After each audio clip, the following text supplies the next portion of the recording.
This episode of Xbox Arsenal is brought to you by, well, you. If you want to learn how to support the Boss Rush family of podcasts, head to bossrush.net or our Patreon at patreon.com/bossrushmedia. Thanks for helping us build something better.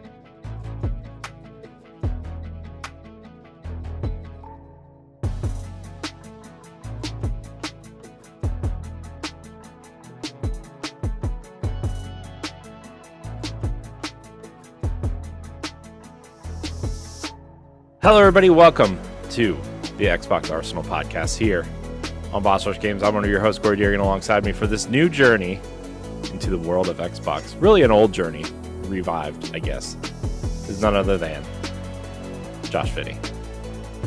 Oh, man, I was bracing for all the nicknames, but yes. I know. We got to build up to that. You know, I got to... The people aren't ready for it right away. Yeah, look, the Tower Casual audience knows. Okay, they know. But this audience may not know. They may not. They, in fact, may not. Yeah. I'm expecting an influx of old and new listeners to this.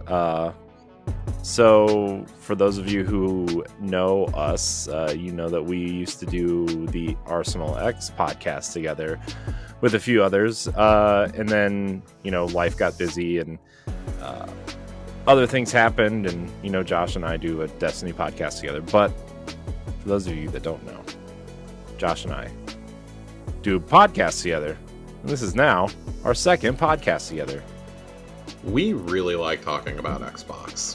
Yeah, I think we like talking about it so much, though, that the Destiny podcast people are like, shut up, you know? Like, just stop talking. Stop Yeah, talking. I think after, like, the last 2 months or so, I think that they're starting to get tired of hearing about non-Destiny titles, about hearing either Zelda and Diablo and Final Fantasy. Really, like, let's journey with Josh as he plays things other than Destiny for the summer. Pretty much. And then, God help everyone during summer showcase season. Yeah. Also, I really wish Destiny was available to play during the times that I log in, because oh my God, sure isn't. Yeah. So this is kind of like our new idea that we want to talk about Xbox. We are aiming for an every other week cadence at this point. And then if the audience wants it, we'll reevaluate it. If the listenership's there, we'll reevaluate it. But this is our every other week Xbox podcast, where we're just going to talk about Xbox. Josh, how do you feel about this? This was kind of what we came up with initially. Yeah, I think it's really hard to do a console specific podcast in 2023 on an every week basis to cover like any topic in the broader gaming community every week is a challenge. We've kind of run into that with Destiny. After initially saying that was going to be an every other week thing, and then it was like, oh shit, we had so much for so many years, and we've hit like a dry spell for the first time ever in 3 years of doing that show, and it's kind of been an awakening. I think like if you have like an established audience, for example, on Nintendo Power Block, you have an audience that is there every week expecting a show. Yeah. And regardless, you've got like 40 years of Nintendo to pull from, right? Yeah. With Xbox, I think it's a little bit more challenging. Like right now, they're in the news a lot, but Xbox likes to go really quiet at times too. Yeah. As we've seen with, the AAA titles, with that fiasco, and, we can't always be having acquisition season. So eventually there's just stuff that's not to talk about. And also, like, not everything is worth talking about or interesting to talk about. So I think doing an every other week approach is pretty sensible for, if you're covering one of the major platforms in today's day and age and you don't already have a big established audience. Yeah. Yeah. And, it also comes down to scheduling and stuff too. Like I'm really trying to condense my schedule to only record on like Monday, Wednesday, Thursday for our podcasts. Right. And there's a lot of I had to really move a lot of stuff around and reschedule a lot of like stuff that we're doing to fit that schedule. And this is something that I think you and I are both passionate enough about to move our schedules around to make it happen every other week. So I'm glad we're doing this. I think kind of a kind of a good week to start an Xbox podcast, I guess. Oh my god. Yeah, coming off like the most news-filled week outside of Summer Showcase in the last year. Yeah. So I'm also, if you're listening to this is the first episode, obviously, of the True podcast. I'm also going to put the Boss Rush extras where Josh and I talked about the showcase and everything else on here, just to kind of give I guess like an episode 0 to fill the feed, to make it out there, So, yeah. So everybody in the Boss Rush community, welcome to an Xbox show. If you are not part of the Boss Rush community, you just found this because you are looking for Xbox content because you're excited for the future of Xbox, welcome. I'm hoping that you enjoy our little show here. So, Josh, is there anything else you want to say before we kind of get started? I mean, should we introduce ourselves? I feel like enough people know Us at this point. They definitely know you. Yeah. Well, they know you. I've been around enough. Yeah. So, if you don't know who we are, find something else we've been on. Tower Casuals every Thursday night. Yeah. So, yeah. So, Josh, since we're kind of going in here talking about Xbox before we kind of dive in, so I think this opening show is kind of be kind of like we're gonna talk a lot about the FTC hearing with Microsoft, right? That's pretty much the entire show, and we're gonna find some sort of cadence to fall into in terms of like, the structure of the show and everything. We have a doc, but like, we never really follow a doc on Tower Casuals, so we might figure out a different cadence here as well. But we might talk about a little bit about what we're playing, but we're going to be more about what's happening in Xbox and save what we're playing.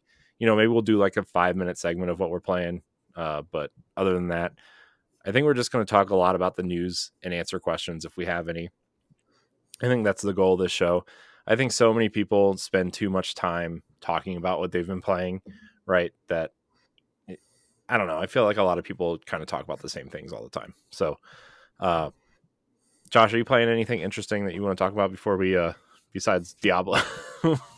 No, I'm very close to rolling credits on Final Fantasy. I'm probably about 4 or 5 hours from the end right now, finishing up the last batch of side quests and stuff on the hunt board right now, and then I'll be done. So, outside of that, not really. This has actually been a shockingly low key game week for me.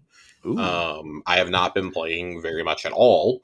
But I'm preparing to dive into the backlights. It's funny, we're doing an Xbox show, right? It's the beginning of an Xbox show, and I'm getting ready to dive into my PlayStation backlog. Way to open up with a PlayStation exclusive there, Josh. I know. World premiere. Yeah. Exclusive. Play it not on Xbox Series X. I'll be playing through a lot of games that have come to PS Plus that I haven't gotten to yet over the last couple years, due to lots of destinying and things of that nature. I hope to roll credits on Tears of the Kingdom at some point in the next month. But really, it's just kind of like we're on the march towards Starfield right now. Yep. We got 7 weeks to go, I think. Something like that. Yeah, 6 or 7 weeks until early access, and oh man, I am. That date is just looming large in my mind right now. That's a very busy week. And that being Starfield effectively being moved up a week made an already busy week busier. Mm-hmm. So it's kind of the march towards that. Baldur's Gate, Armored Core, those are all coming out in it's a busy fall. And I still need to play Star Wars too. Survivor. Oh my goodness. Survivor. I love Jedi Survivor. It's probably my favorite story of the year so far. Yeah.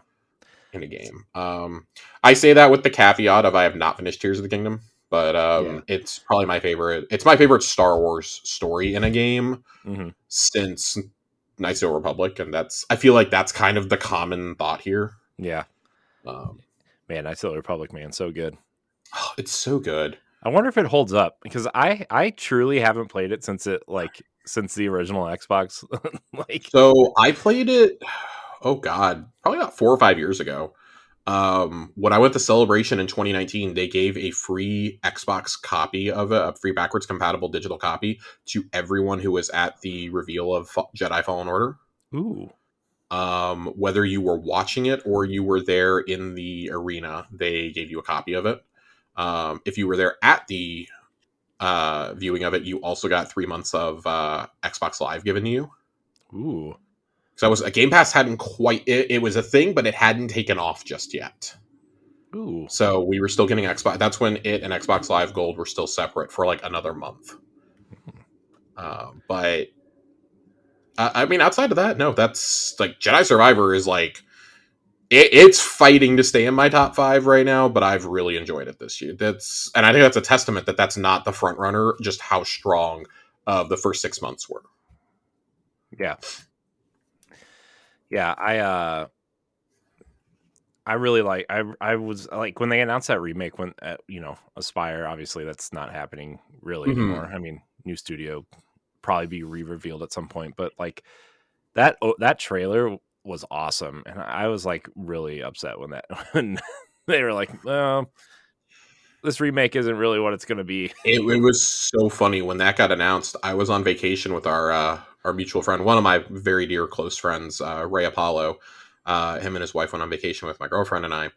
We were at Disney World when that whole PlayStation Presents was airing, and we were just like, we're losing our minds over each game. We're like, oh my god, like these games look so good. And then they do KOTOR, and he was like, oh my god, KOTOR, and I was just like, I refuse to get excited for this because it's not going to come out. It's just straight up not going to come out. Like we'd been hearing the Aspire rumors for like a year and a half at this point. Yeah, I've been hearing them even longer without a studio attached. I was like, dude, it's not going to happen. There's a reason why this is not coming to Xbox, and it's not simply because Sony paid more money. It's Phil Spencer didn't want this on their console. Yeah, he didn't want them to be associated with it, and yeah. That is one of those games that like I think it holds up because if you played it, it's such a classic. Yeah. But if you didn't play it back in the day, you're gonna be like, oh my god, this thing is such a slog. Kind of like trying to go play Morrowind for the first time in 2023. Yeah. Like, okay, these are the games I want to see get remade, not Assassin's Creed Black Flag. I know. I saw that. I'm like, why? 10 years ago. Why? Yeah, like, but why? Look, I love Black Flag. I'm a defender of that game, but like we don't need a remake, especially if you're having that studio's having so much trouble with Skull and Bones already. Like, why would you? Dude, don't forget about the Sands of Time remake that's just disappeared seemingly. I know. Don't worry, we're getting a cooler Prince of Persia game though. So we're getting the superior Prince of Persia game. TBD on that, but hopefully it looks cool. That game looks awesome, by the way. Also, Sands of Time already on Xbox, backwards compatible. So, Warrior Within or Two Thrones, though. Is that I was about to say, is that the only one that's backwards compatible, or are Warrior Within and Two Thrones on there too? No, the Warrior Within and Two Thrones are not, but the one that came out around the same time as the movie that was actually pretty good and nobody cared about. Yeah. Just the generic Prince of Persia titled game? No, Forgotten Sands. Oh, Forgotten Sands. Gotcha. Yeah. Gotcha. Which is like Sands of Time 1.5, sort of. It's like a sequel to Sands of Time, but takes place before Warrior Within, supposedly. Man, I always forget that the Prince of Persia movie exists, and Disney Plus reminds me every so often. I know. It's like, oh my god! Not only did I forget that this movie exists, I forgot that Disney bankrolled it. Yeah, and it's just such a weird thing because I saw that movie one time, and I never thought about it again. After I walked out of that movie theater, and I just forgot that it existed. Yeah, I watched it, and I was like, it wasn't bad, and it wasn't good.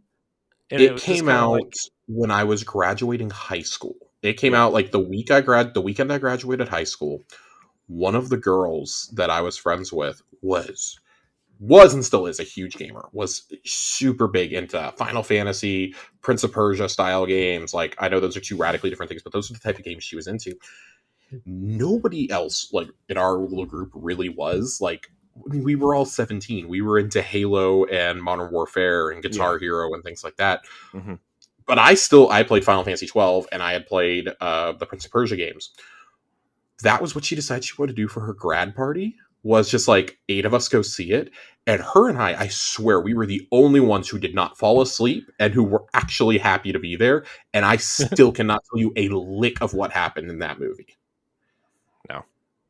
No. It's just, and yet somehow it's one of the most competently made video game movies.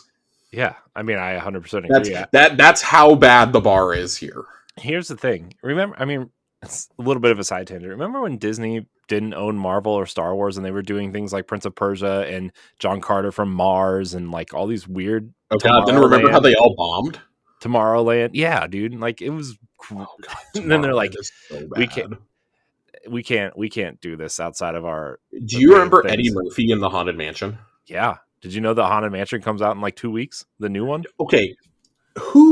This is not Xbox related. Who decided that was a good idea? You're putting this out a week after Barbie and Oppenheimer, 2 weeks after Mission Impossible, and 3 months before Halloween. Yeah. At least release this at like the end of September. Yeah. I mean, maybe they just want it out so like it can hit streaming by then? Question mark? Maybe, but also like... And that movie looks legitimately fun.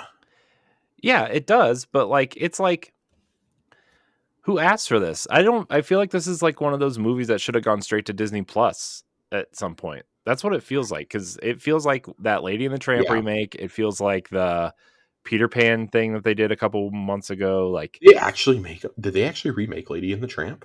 Yeah, it was a Disney Plus launch movie. Listen, Disney Plus launched with Mando, okay?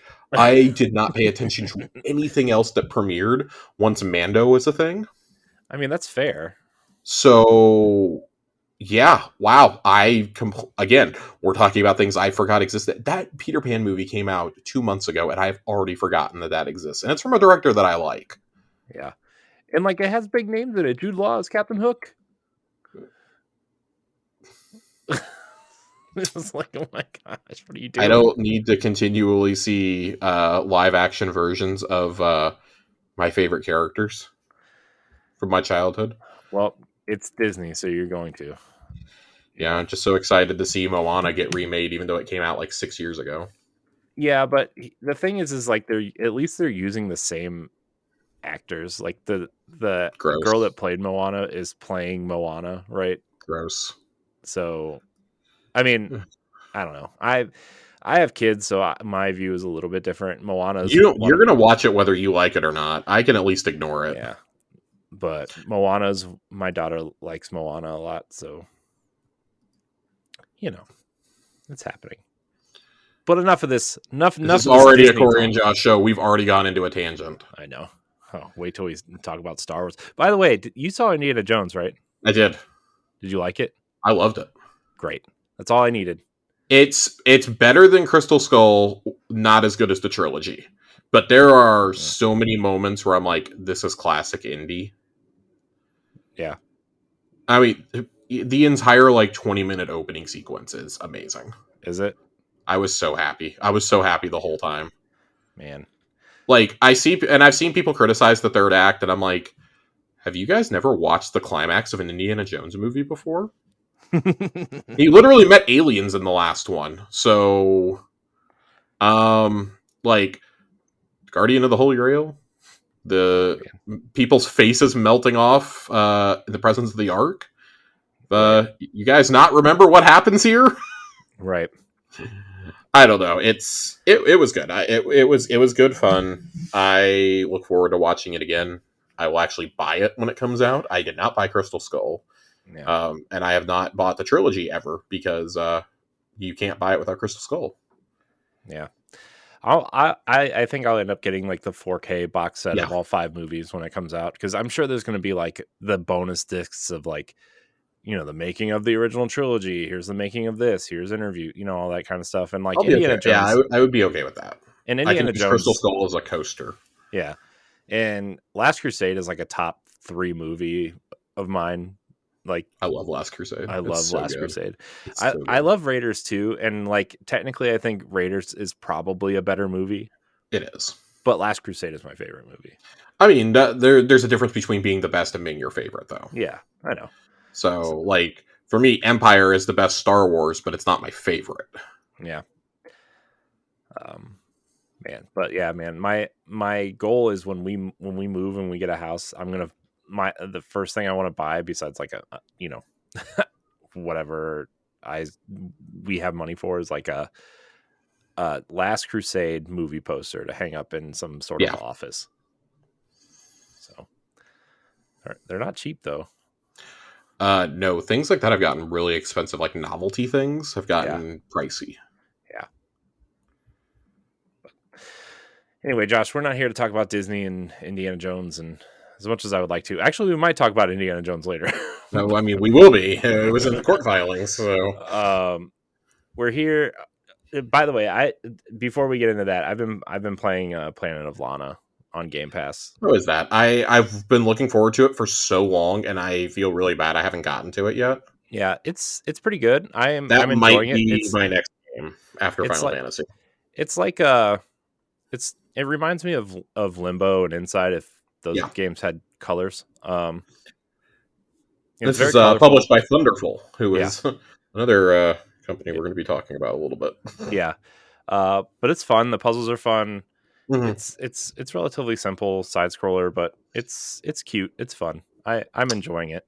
So, I've heard great things. Yeah. So yeah. It definitely, the opening is pretty touching and pretty like sad, and then like the whole quest is for you to go. It's not really a spoiler, but the whole quest is like you're going after these robots have invaded the planet, and you're going to search for your sister, who got kidnapped by these robots, aliens, things. So robot alien things. Yeah. So I haven't decided which one it is yet. It might be both. It might be aliens driving the robots. So, but highly recommend it. It's on Game Pass. We should also consider maybe in future episodes doing like a Game Pass pick of the week. We should. That is our first one. That's our first one. Yeah. So that's good. I like it. But Josh, this FTC thing, man, it's I'm seeing a bunch of like it's definitely going through, and a lot of it's definitely not going through, and I don't know who's watching what. It definitely feels like,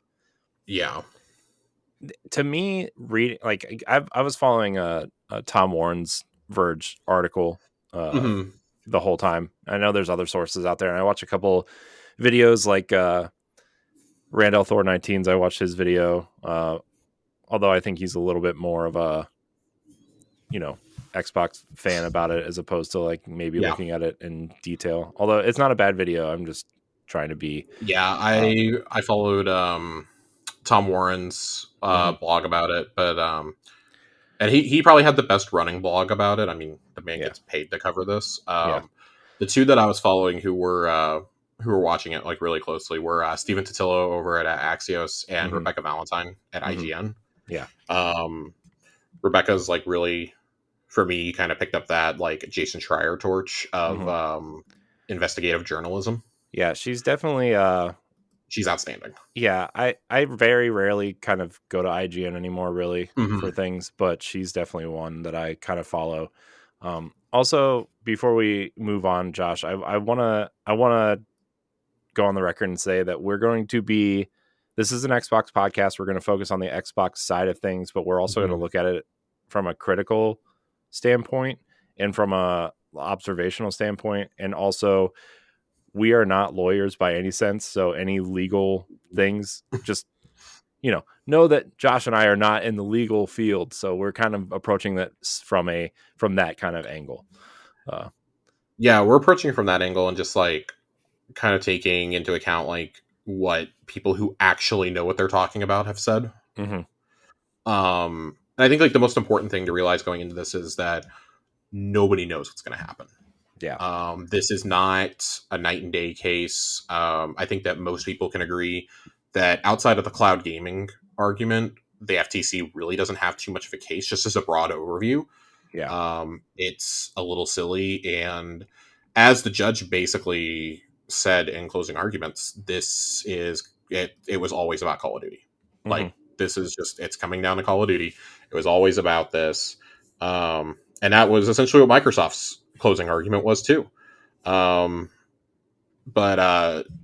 Judge Corley, she Mhm. said word for word, this case has always been about Call of Duty, and that's been the source of Jim Ryan's objection and SIE's objection to this from the beginning has always been Call of Duty. Like Mhm. they have not raised any, at least public, concerns about Blizzard, about King, about cloud gaming, nothing. And that's why, like, when the CMA went to block this several weeks ago, it was really surprising that they did it on the basis of cloud gaming, because just a few weeks prior, like back in April, they were objecting to it on monopolization arguments over Call of Duty.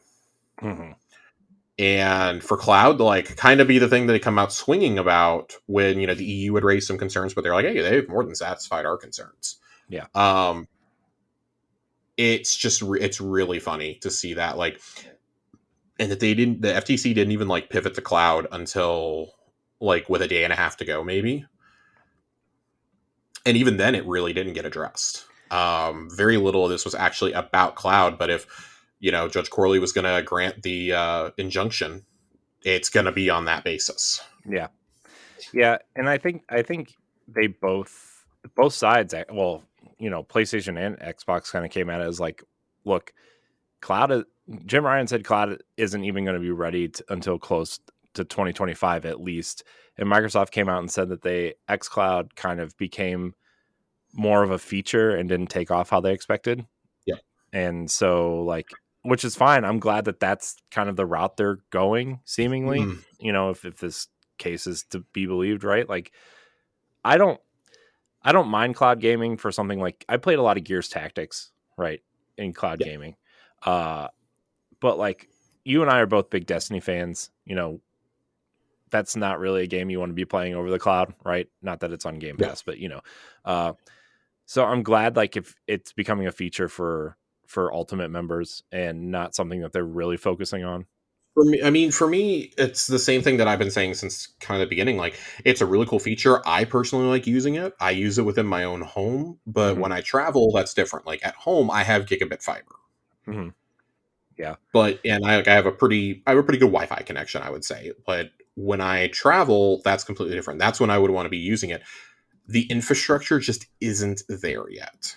Yeah. We're probably like 4 or 5 years away from it being a widespread thing where you are playing major AAA games like Starfield over the Mm-hmm. cloud.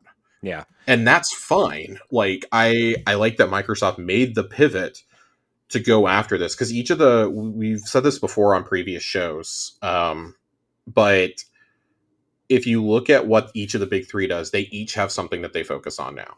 With Sony, they've made the push into VR, right? Yeah. That's the niche that they're trying to conquer. Microsoft, or excuse me, Nintendo has portability on lockdown. Mm-hmm.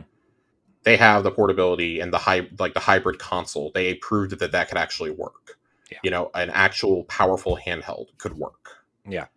So Microsoft like kind of naturally needed to find theirs, and theirs has been in subscriptions and they're trying to make it in cloud also. And how hilarious is it that subscriptions are slowing and that cloud is not taking off? Like, this is just classic, you're in third place, this is going to happen to you type scenarios. Yeah. Which was kind of like a worry when Game Pass first came around, and then they announced that don't get me wrong, Xbox had to use this because they were struggling, but like they can't go back now, right? Of putting their first party games on this thing, right? I actually would not go that far. I think anything is possible. I do think that we eventually could get to a point where they say we're going to exempt certain games from Game Pass. I mean, that was one of my questions a couple of years ago when we talked about Indiana Jones earlier. When the Indiana Jones game was announced, could it be a stipulation in the contract with Disney, if Disney had amended it, that hey, we'll let you keep this exclusive, but this cannot be on Game Pass? Yeah. That would have been one of the only games that I would have sat there and wondered, because like, also, what if you strike a deal to make a game kind of like Spider-Man? Yeah. Is that third party conglomerate going to allow you to do that, or are they going to say we need a portion of Game Pass profits for like the first 3 months? Yeah. So that's when people are going to flock to play our game. Yeah. My other thought too was like, well, they're buying publishers now, right? I mean, obviously Bethesda, and then ABK now. my original thought was like, well, Xbox Game Studios games will be on Game Pass, but Yes. maybe they'll still sell Bethesda games, and obviously Starfield's going to be on Game Pass, so maybe my theory was wrong.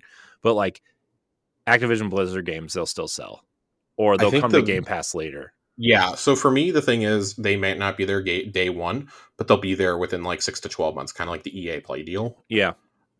I do think that you're going to see a shift at some point in lieu of a price hike. Mm-hmm. I could very much see it being like, hey, Elder Scrolls 6 is not going to come to Game Pass day one. Mm-hmm. You're going to pay for this. If you want to wait, you can. And I don't even think they'll phrase it like that, right? But it'll kind of be like this attitude of, you can wait, but do you really want to wait another year on Elder Scrolls 6? Yeah. And I think the overwhelming answer is going to be no. Yeah. I mean, I think people will be mad at first, but people will buy it. Oh, they'll be really mad. But that's still like, according to Phil Spencer, that's like 4 or 5 years away. Yeah. So, like, we're coming up on end of the generation at that point. Yeah. I mean, I wonder how does Game Pass change over the next 4 to 5 years, Yeah. And a lot of that starts here with the decisions made this week. Yeah. I wonder how that would would they launch the next console with it? Would that be a good time to change? Hey, we're shifting and move. Like, Xbox is popular enough now, so we're shifting some of these games off of Game Pass to sell first, and then it'll be there later. Like, I think it all depends on how the business goes for like probably the next 18 to 24 months. Mm-hmm. My guess would be like, as it stands right now, I don't think they need to do that. But Satya Nadella has said that it has to continue to be profitable somehow. That he has told Phil Spencer, this has to continue to be profitable. Mm-hmm. And the division has to be somehow. And right now they still are. But part of the spending on Activision Blizzard is to ensure that they stay profitable, because you still have the money coming in from World of Warcraft, and the money coming in from Diablo. Diablo is a mega hit. Yeah. King generates like $1 billion in revenue a year. Yeah. And then over on the ZeniMax side, part of the motivation for that purchase surely is ESO. Mm-hmm. And not to say anything of their traditional single player games, which sell 15 million copies without blinking. Yeah. I think Fallout 4 was like the least impressive one they've released in the last 10 to 15 years. And that was still something that sold 20 million copies, I think. Yeah. So like even 76 still generates, profitability, and still was like the 6th best selling game the year that it came out, purely on name alone. Mm-hmm. So, and I think when you have things like that are profitable, that allows you to take the greater creative risks. Like Josh Sawyer's talked about how Pentiment probably doesn't get made if they aren't bought by Microsoft, if Obsidian is not purchased. Right. And I would assume the same, like Grounded, obviously, I don't know, would have been, I mean, it could have been made, but probably in a different, it probably wouldn't be up to the quality that it is. From what I understand, that game was going into pre-production when Microsoft bought them. Mm-hmm. But they hadn't even started looking for publishers yet. But he was like, this is like, him and Tim Schafer have talked about it. And I believe that, oh God, who is it? The guys over in Exile, I'm completely forgetting the studio head's name over there, have said that they have more freedom to do whatever they want to do now. Like, they're not having to go out and do Kickstarters and like beg publishers. Do what? Brian Fargo? Brian Fargo. That's who I'm thinking of. Sorry, I didn't mean to interrupt you. They don't have to run out and, beg for money anymore. That there's money there. Like we've all heard the Tim Schafer story at this point about Psychonauts 2. About how they had cut all the boss battles, trying to make a deadline, trying to get the game finally out the door. And when Phil Spencer saw it for the first time after they purchased Double Fine, he was like, where are the boss battles? And Tim's like, oh, we kind of cut it. And he's like, what else have you cut from the game? Like, I want you to make your game. I'm fine with this being delayed if it's your creative vision. Mm-hmm. And for me, I think that's the biggest thing, is that you're allowed creative autonomy. And you're allowed to do what you want to do. Like, you look at something, one of the pieces of information we got out of this is that Ninja Theory, when they were purchased in 2018, were purchased for $117 million. And look at the work they're doing with Hellblade 2. We can ignore Bleeding Edge, but like look at Hellblade alone, like Hellblade and then Hellblade 2, but like they sold for that little because Hellblade was just kind of an out of nowhere hit. Mm-hmm. So, you look at a lot of the studios, when you remove Activision Blizzard from this, and really when you remove both publishers that they've either acquired or trying to acquire, the studios they've bought are ones that are traditionally were either already aligned with Xbox, such as Playground and Undead Labs, or they're ones that were really struggling for funding and publishing. No matter how talented, like everybody likes Double Fine and Obsidian games, but the truth is they were really struggling to get funding there. So, like, at what point do we say, like, yeah, this is really, really good for these individual game developers? And like, I think that's we're about to get into the Activision Blizzard of it all. I think that's what annoys me about this acquisition. Yeah, is it's so antithetical of what they've done so far. Like the Bethesda one, okay, like the board wanted to sell, specifically the founder of ZeniMax wanted to sell. He, before he passed away, he wanted to sell. I believe they talked about it in the announcement video after it got approved by the FTC that he had wanted to sell before he passed. He had passed away just before the deal was completed, but he wanted the company taken care of. We've heard Todd talk about how when 76 was such a disaster and it launched, the first call he made was to Phil Spencer. What do I do? How do I, like, I've never done a live service game. How do we rebound from this? Yeah. Activision's such a weird thing because it's such a big entity. I mean, it's like if somebody just decided they were going to go buy EA. Yeah. They own the most popular brand in the world in gaming with Call of Duty. They own so many of the biggest PC brands, Diablo, Warcraft, StarCraft has kind of diminished. Overwatch was a juggernaut in the last decade. Hearthstone once ruled mobile gaming. Like, there's all these IP that come with that. And then, I mean, what retiree hasn't played Candy Crush? So, right. I mean, even my mom's played Candy Crush. And yeah, I mean, like, we all played it when we were teenagers, and somehow that game is still being published, 15 years later. Yeah. But you look at all of these and it's like, okay, from the broader portfolio standpoint, I can understand it, but it just goes so against what I think the goal was in 2018 and 2019 with acquiring these smaller studios that were struggling with funding for, here we go. We're going after mega publishers now. Yeah. And I think that's one of the things that's been, to circle this back around to the trial, that's one of the things that's trying to be proven is, well, they're going to do the same thing with these games as they did with Bethesda. And, we saw the email from Pete Hines basically going like, what the hell, guys? Like, so Starfield and Elder Scrolls are going to be exclusives, but they're going to let Call of Duty remain on PlayStation, like, and Blizzard properties. Like, that doesn't feel right. It's like, well, it kind of does, though. Like, I laughed really hard when the FTC's lawyers tried to make the case that Elder Scrolls is as big as Call of Duty. Nothing except for Grand Theft Auto and Minecraft is as big as Call of Duty. Yeah. In terms of, like, monthly active users. Nothing in the world is as popular as that. Right. Yeah. This is, I wonder if this does go through, this obviously kicks the door wide open for Sony to make a move, but I mean, do you think they would make a move on someone? Do you think Microsoft is done acquiring studios? Microsoft's not done acquiring studios. I say this with all the respect in the world for what Phil Spencer is doing over there. They have to be done with publishers if this goes through. I'm already like, I'm very pessimistic about this acquisition anyways. And I know, like, as an Xbox fan, I mean, we were initially, right? I mean, you were initially when we first talked about this, almost 2 years ago? A year ago? 18 months ago. Yeah. But 18 months ago. I was pretty against it from the beginning. Yeah. I think it's too much. This is the best comparison I can draw is I think this is similar to Disney acquiring Fox. I think it's a problem. But unlike that, I don't think this creates a monopoly.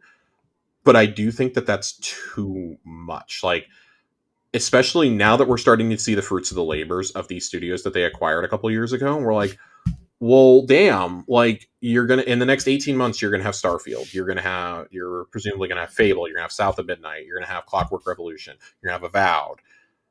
The strategy is starting to bear that fruit. Mm-hmm. It took a long time for us to get here, but like 2021 was kind of a taste of it too, right? Like Psychonauts 2 is the biggest game that Double Fine's ever made, and like look how good that was. That was Mm-hmm. probably my game of the year that year. Yeah. Yeah. Age of Empires 4 was really good. Gears Tactics was really good. Flight Sim is really good. Like those were examples of working with outside studios. Forza Horizon 5 was a mega hit.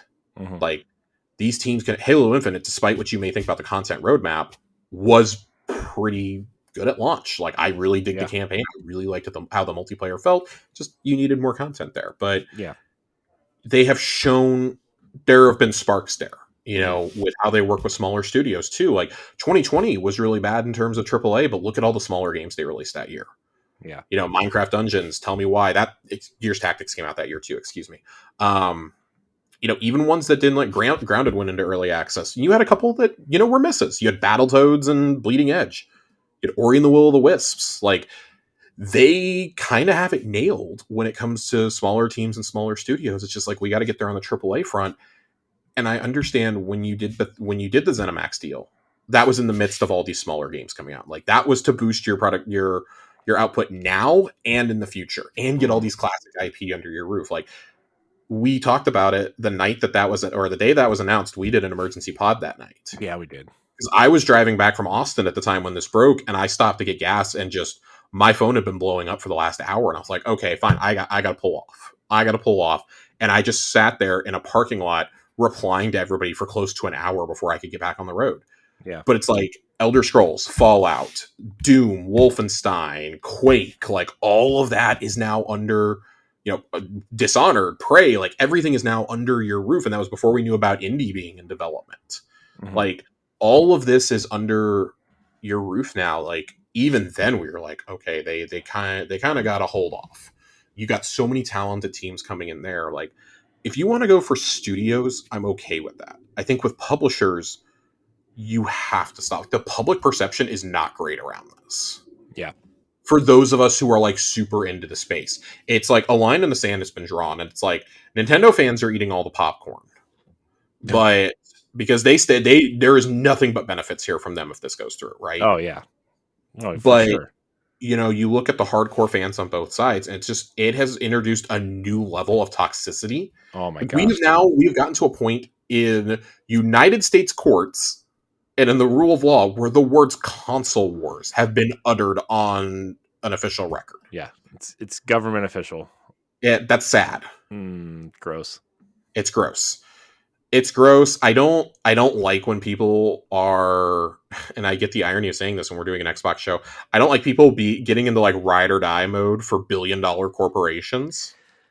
Yeah. That's like that's really gross to me. That's like the worst aspect of capitalism that I can think of. Yeah. I go ahead. I also like, I know we don't want to rah-rah like billion-dollar corporations or anything, but also like it really feels like Xbox has been the underdog because they, you know, for the first, I mean, they didn't even really believe in the original Xbox, right? And then like the Xbox 360 was, you know, kind of underfunded a little bit, and it wasn't until like the Xbox One that it just like, I mean, Phil had to convince Satya Nadella to keep the Xbox brand going, right? And it's like, I kind of almost feel like, yes, Microsoft is a mega corporation. They lead in so many different ways, but Xbox is like, it's a footnote. It's and I don't really care for that. And so like Xbox always feels like an underdog, you know, because they're part of this corporation that, you know, kind of, they care, but you know, it took a long time for them to care. And even so, like they're just now investing and building the stuff. And a lot of people are like, oh, well, Xbox bought all their first party games. And it's like, well, you kind of have to when they entered, right, to at least compete, right? So. I mean, it's funny because you look back at some of the classic PlayStation studios, and those were bought back in their infancy, right? Yeah. Those became part of the team, but like even so, like you look at a studio like Insomniac, which is traditionally a PlayStation studio, got bought in 2016, 2017, somewhere in that area. Yeah. I don't remember the exact. No, it was later than that. It was after Spider-Man, I believe. 2018 I want to say it was then?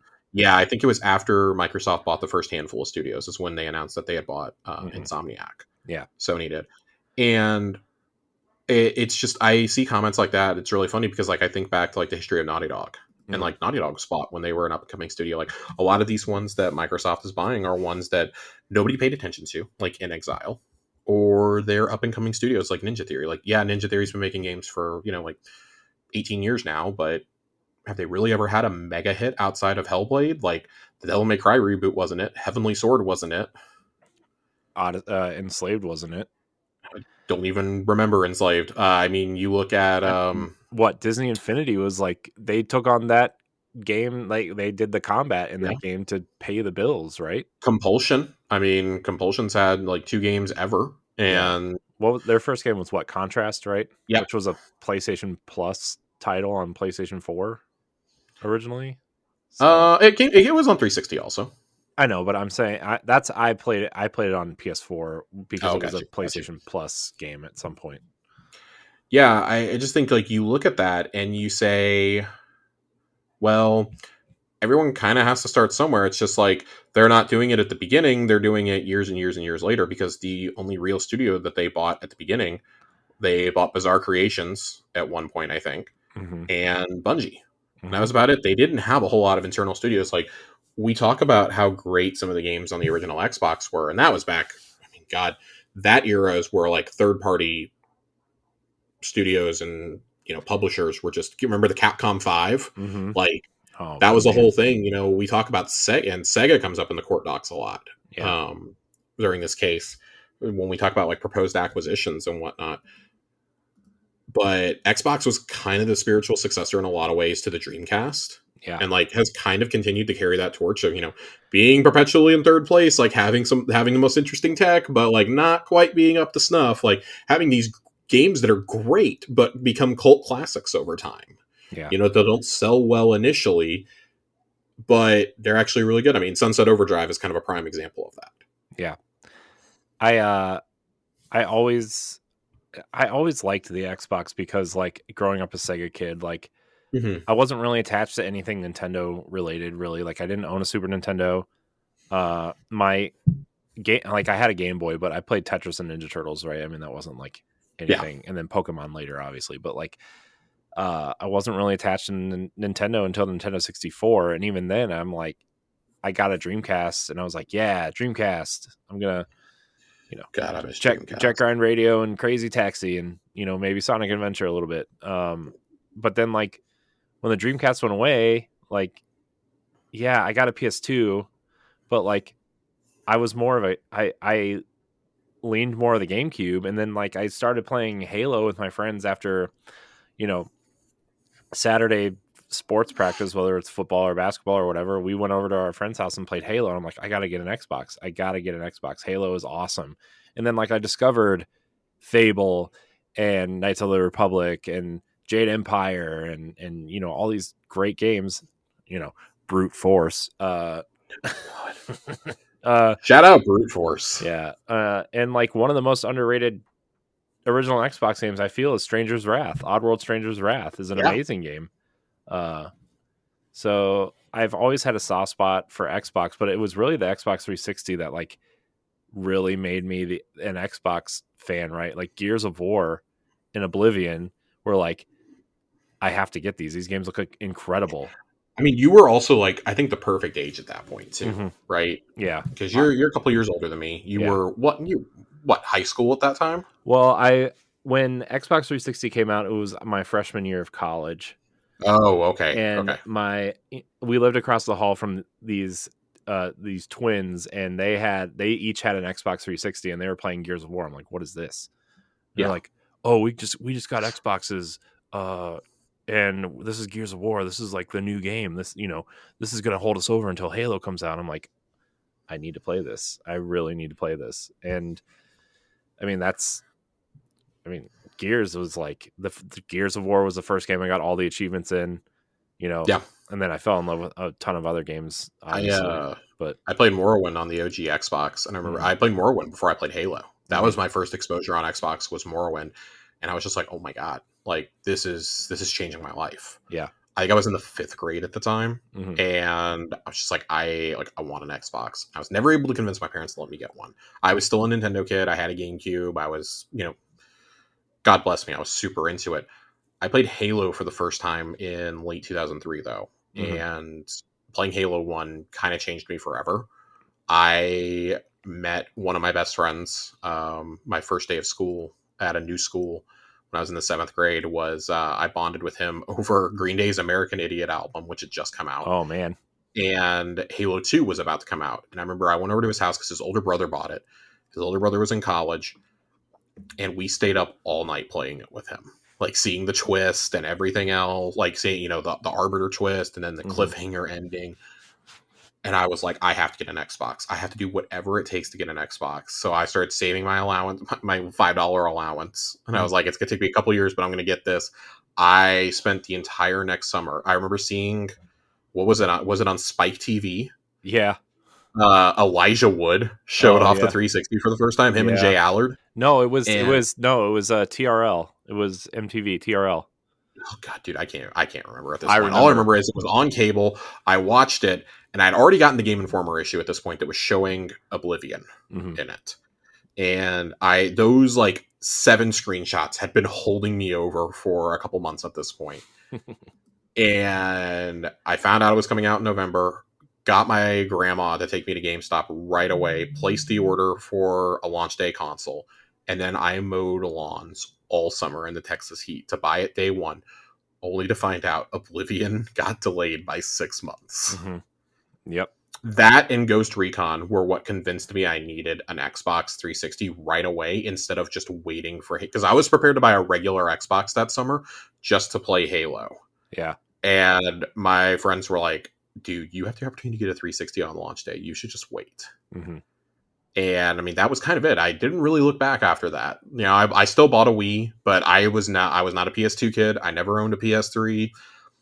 It took me like a year and a half into the PS4's life cycle to buy one of those. Mhm. Kind of same with the PS5. It took me, months, but that was because of shortage issues. Um, I just like I've kind of always been an Xbox guy, and you know, Yeah. I look at this now and I'm like, yeah, I don't really like the trend that we're going in of buying publishers. Yeah. That's not the Xbox. That's not the Xbox I grew up with like championing these smaller studios. Like BioWare made their name on the Xbox, Mhm. right? On the Yeah. original Xbox and onto the 360.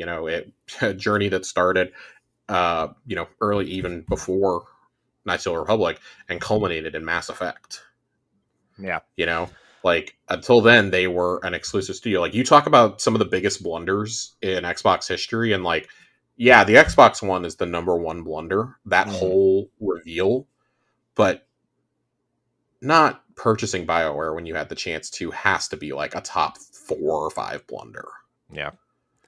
Like, so I think that part of that is what drives Phil Spencer now, a guy who's been with Xbox since the beginning, to say, we have an opportunity and we're not going to let the opportunity go by. And yet I feel like with being caught up in this court case, and I'm just happy it's going to be resolved no matter what. This either has to take effect by July 18th or it's over. Yeah. And Activision has already said that, hey, if the injunction is granted, that's it. We're done. We're not chasing this anymore. We've been tied up for 18 months. I think it was Matt Booty alluded to, it was either him or Aaron Greenberg basically said during Showcase Week, we have acquisitions that have either been on hold or outright canceled because of this ongoing thing. Mhm. And I think that's where, for like those of us watching this, and like once you get past the legalities of everything, which I mean, it's really a he said, she said thing at this point, it's become a farce and a caricature. Yeah. But when you look at the stuff that was released that was not redacted and should have been redacted, that's where the juicy stuff is for fans, I think. Yeah. Like you and I were sharing these screenshots as we were seeing them. We were sending these pictures to each other, but like they had a merger and acquisition sheet, and this is what like launched everyone into a frenzy. It was like 100 companies that they had looked at, and this Yeah. was from early 2021. Uh, yeah. So again, but this list, like, this is probably everybody that they were like, here are some possibilities. It's not like they went and offered to buy every single one of these studios, Right. right? And that's the I think that's the important thing to draw the line in the sand with, is that we saw people just immediately react like, oh, see, look, they're going to buy everything if they're not stopped. Like, no, it's untenable. Like, it literally can't happen. Xbox Game Studios itself is basically at the brink, according to Matt Booty. Like, he cannot oversee everyone by himself anymore. Yeah. Let Bethesda manage themselves, and look where that got us. Look where that got us with Redfall. Yeah. Activision Blizzard is going to be left to their own devices if this goes through. Like, well, we'll see how that goes. All we know is that Bobby Kotick is out the door. That's all we know. Yeah. Let's a $500 million golden parachute. Yeah. Man. But like, you look at a lot of these, and like, when you look at the initial list, like the 100+ studios list, none of these names should surprise you. None of these games should surprise anybody on here. It's like, well, yeah, of course they considered these. Like, most of these studios made, really good games, or are, and a lot of these are indie studios too. Like, I think that's the overlooked thing, is like, so many of these are indies. They're not like these gigantic AAA studios like, oh, like, they're going to go buy EA, or they're going to go buy, Epic or something. Like, no. Studio MDHR is on this list. Yeah. Stoic Studios is on here. We've heard in the past that, like, oh, studios that we publish games for are targets that we're looking at to possibly acquire in the future. Like, that's kind of how it's being approached. Yeah. And that makes sense, because you get to learn how a team works and if you're going to be compatible or not. Like, Stoic Studios remains to be seen. We'll see. Clearly, they like IOI a lot, and IOI is supposedly making an exclusive. Yeah, but I mean, who hasn't liked IOI in the last decade? Though, but it's like, then you look at somebody like Avalanche, and you're like, well, that game's kind of gone radio silence in the last 2 years. They may not be on this list anymore. Yeah, well, yeah, you're right. We laugh about it, but like, a lot of them are smaller studios. There's some bigger ones on there, CD Projekt Red is one of them. For example, Remedy is on there. Like, okay, that's just... And I think, I forget who it was, but somebody who was breaking down and analyzing it basically said, like, this is due diligence. This is what you do in an industry like this. Every single publisher has a list of potential acquisitions. Yeah. You are always that. This is the end game of capitalism, is to become bigger and more profitable than your competitors. Yeah. And those saying that Sony doesn't have a list are kidding themselves, right? I mean, is it this big? Probably not. I mean, they're the market leader. Their list is probably way more, curated, but their list is Square Enix. Yeah, Square Enix. And Capcom apparently is the new rumor. No, but it's interesting to see some of the names on this list, but like, we speculated Sega for years, even on the old show. Like, we were talking about Sega, right? How it would just the make conspiracy sense. Blue controller. Yeah. Yep. It's right here. Yep. It's on my desk. It's right here, Josh. It's right here. Sonic Blue. I remember that got shown right after the Bethesda announcement, and we went into an absolute frenzy. Like, oh my God, are they going to try to buy Sega from Sega Sammy? Mm-hmm. And of course, all that's now come back to the surface, to the point where the heads of Sega had to put out a statement through Bloomberg and basically say, we really appreciate the partnership with Microsoft, and we've been partnering with them on a lot of things lately, and we feel they flat out, we feel more respected by them than by Sony or Nintendo. Yeah. And people were streaming. They're like, that's because they want to buy you. Yeah. Like, and there probably is a degree of truth to that, but you go all the way back to the original Xbox. Like, there's been a partnership with Sega for a long time. Yeah, Crazy Taxi 3 exclusive. Crazy Taxi 3, Jet Set Radio Future exclusive. Dude, I still have my Jet Set Radio Sega GT. Yeah, still have that disc. It's in the basement. It's funny, like, Xbox got everything that wasn't Sonic Adventure 2. Yeah. No Sonic on Xbox. Sonic Adventure 2 and Billy Hatcher and the Giant Egg went to Nintendo. But we got Shenmue 2, which was big at the time. I mean, not big, but like, it was I remember Soul Calibur going multi-platform, and how big of a deal that was. You remember the special characters for each platform? Spawn, Link. And Heihachi. Which PlayStation. I thought it was funny then. I think it's funny now that was the exclusive character that PlayStation got. I know. Spawn ended up being pretty cool. The link. I mean, I still have Soul Calibur 2 for GameCube around here somewhere. Yeah, I do too. It's sitting on my shelf over there. But I mean, they get down to this. They curate this list down, right? And they separated it into developer, self-published developers, and publishers. And again, almost none of these studios should surprise anybody when you look at it, because a lot of them have had partnerships with Microsoft in the past. And I have to say most, because Housemarque is one of the names on this list. And this is from early 2021. You know, and we know obviously the entire strategy changed at some point when they realized in like October, November of that year that Activision was going to be up for sale. Yeah. Or that they would sell for the right price, you know. And you look at this, we know that as of April 2021, they had a pitch prepared to show Sega.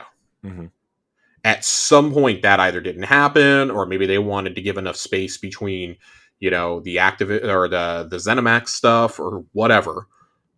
But at some point that didn't materialize. I strongly suspect it's because of the Activision Blizzard deal.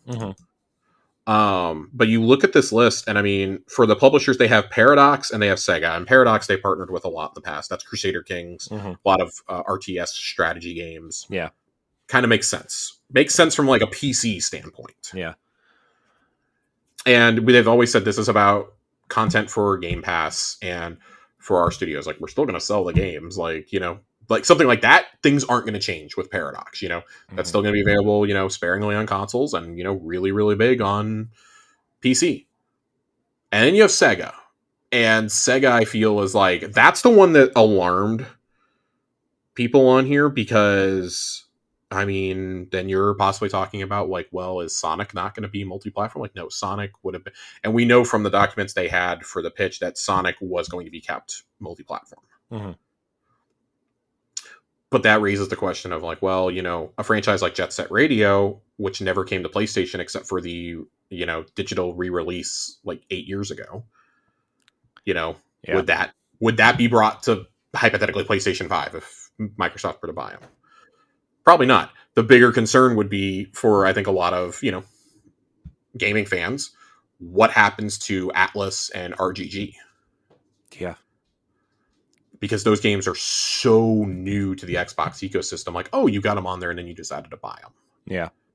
Like, and I think I would like to think that they're smarter, but that, again, that continues to be, we talked about this on Tower Casuals about why was Microsoft not the one to buy Bungie? You know, Imran Khan and Jeff Grubb and somebody over at Eurogamer, I forget who it was, all kind of broke the news in the same week, because they were all confirming and reconfirming each other to the point where Pete Parsons had to come out and vehemently deny it, that Microsoft had been in talks to purchase Bungie in summer 2020. Yeah. And it did materialize. And now we can kind of surmise two different things: that it didn't happen, presumably because Microsoft went and made a move on Bethesda, and they put so many barriers in place on Bethesda's games that they were never going to get Bungie to agree to that. Yeah. Bungie wanted to self-publish still and on whatever platforms, and they're like, nah. Also, they didn't meet Bungie's asking price. They weren't prepared to pay what Bungie wanted, which now we know was an insane, absurd amount. Yeah. Plus, it was like, they didn't want to pay that much because they have such a high burn rate also, right? Yeah. And they weren't going to really utilize the kind of things that Sony bought them for, right? Like the multiplayer kind of stuff, right? Because I mean, they could have, but also like Xbox is pretty good at that in general. Yeah, like when I think of what console I'm going to play multiplayer on, it's probably Xbox. Yeah. Let's be honest. Yeah, it's going to be Xbox unless it's a exclusive. So, yeah. But I mean, like you look at the actual studios here, and I mean, like they have history with People Can Play, they have history with Remedy, with Behavior, with, you know, Bungie, Crytek, IOI, Playdead, Thunderful. The big ones that I think like people got really concerned about were IOI, Larian. Because if they buy Larian, I mean, they literally own every major Western RPG studio except for CD Projekt Red at that point. Right. So that is a cause for concern. And Supergiant, the studio behind Hades and Transistor. those were the ones, like, it just seemed to like send people into a frenzy, and it's like, well, I don't know what to tell you guys, because that made their final merger and acquisition list that they were looking at Mm-hmm. as of April 2021. And it's like, you can sit here all day and you can play the game of like, well, who's still available on this list, because Bungie's off the table, Scopely is off the table, and Zynga is gone. Mm-hmm. Niantic has run themselves into the ground. Playrix is a joke. You kind of only have Thunderful, Supergiant, and IOI left. Yeah. So it's like, yeah, we can sit here and you and I have speculated for a couple of years now that Certain Affinity is probably the next like smaller studio that they will acquire. Yeah. I mean, that makes sense just based on their Halo The history. Yeah. Yeah. I mean, my whole thing Like, how does this affect that? I guess. I mean, I guess it depends on if it goes through or not, right? I mean, I think publishers versus a smaller developer are two different things, and I think Wildly different things. Yeah. I think that whoever's regulating this probably knows that. Hopefully, I mean, who Maybe. knows? We saw a lot of interesting things. Lawyers essentially said that, yeah, if you guys had just bought something smaller than Activision Blizzard, we probably would have just turned away. We wouldn't have paid attention. Yeah, and I almost wonder if they would have done I almost wonder if it would have been better for them to make a deal with someone to have their back catalog on Game Pass, kind of like they've done with Sega a little bit. And like a lot of people are pointing at, obviously Embracer Group, whatever, however you feel about them, has a catalog of games that would be kind of perfect for Game Pass, right? Like Darksiders, Saints Row, Dead Island, stuff like that. Like make a deal with them to have games on Game Pass so you have things in your service, and then buy the smaller studios like Certain Affinity, maybe IOI, maybe even buy Crystal Dynamics and IDOS Montreal back from, or not back, but from Embracer, because you're working with them so closely on other games anyway, right? Like that to me makes more sense than acquiring ABK in general. Yeah, and I mean that's been one of my points from the beginning too. Is like, I get that ABK fills so many stated needs that Phil Spencer has had in the past, but it cannot be worth spending $68 billion on. I'm sorry, like nothing is worth that. Yeah, nothing.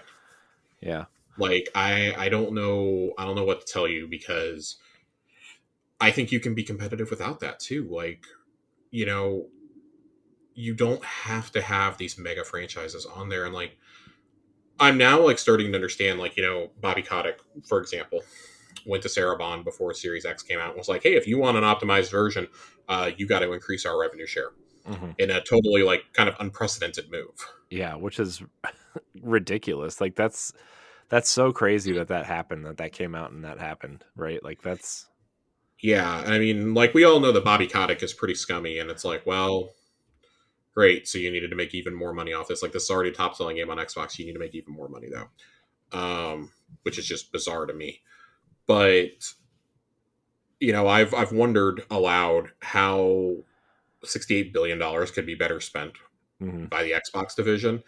And like, first off, invest in making a new UI, because you really need it. You need it really badly. You need a new menu screen and things like that. What if you injected even like 500 million into hiring talent at your studios? Like, at each of these studios, by the way. Like, what if you could properly staff 343 and not just have contractors in there? Yeah. And I mean, in the Initiative too, I mean, that studio kind of. The Initiative, yeah, I mean, you could staff up the Initiative. Like, what if you injected some of that money into ZeniMax and you told Todd Howard, hey, we're going to let you operate a second full-fledged team out of the Maryland office, but they're going to work on, or, we opened up a specific franchise studio for Fallout.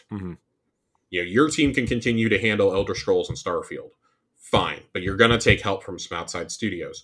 We are going to change, like, Bethesda Austin. I've long said Bethesda Austin probably should be renamed like the Vault or Vault Tech or something like that, to take over the Fallout franchise. Like, Todd, you can still oversee it. You can still be the producer, but let another team, like, take some of the best creators you have from Bethesda, from Obsidian, and from In Exile, and bring them in to make a studio. All three studios that have worked on the franchise.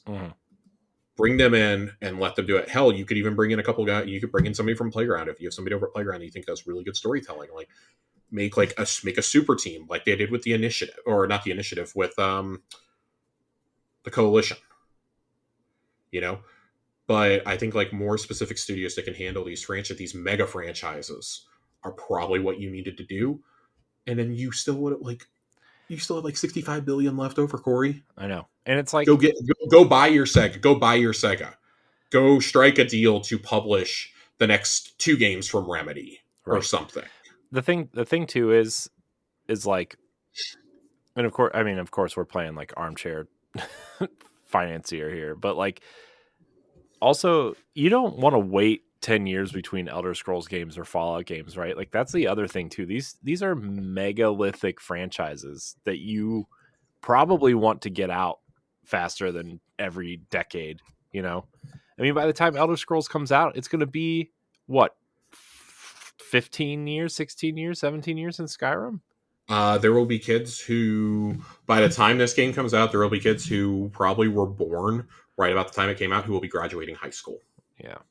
That's insane to think about. Which is like something you probably don't want, right? Like that's a franchise that with any other studio, we'd be like, oh, that's a dead franchise that they're resurrecting. Yeah. I mean, the only game that can really do that is Grand Theft Auto, right? But they have the online mode. So it's like, well, that they're still putting content out pretty regularly for that, you know?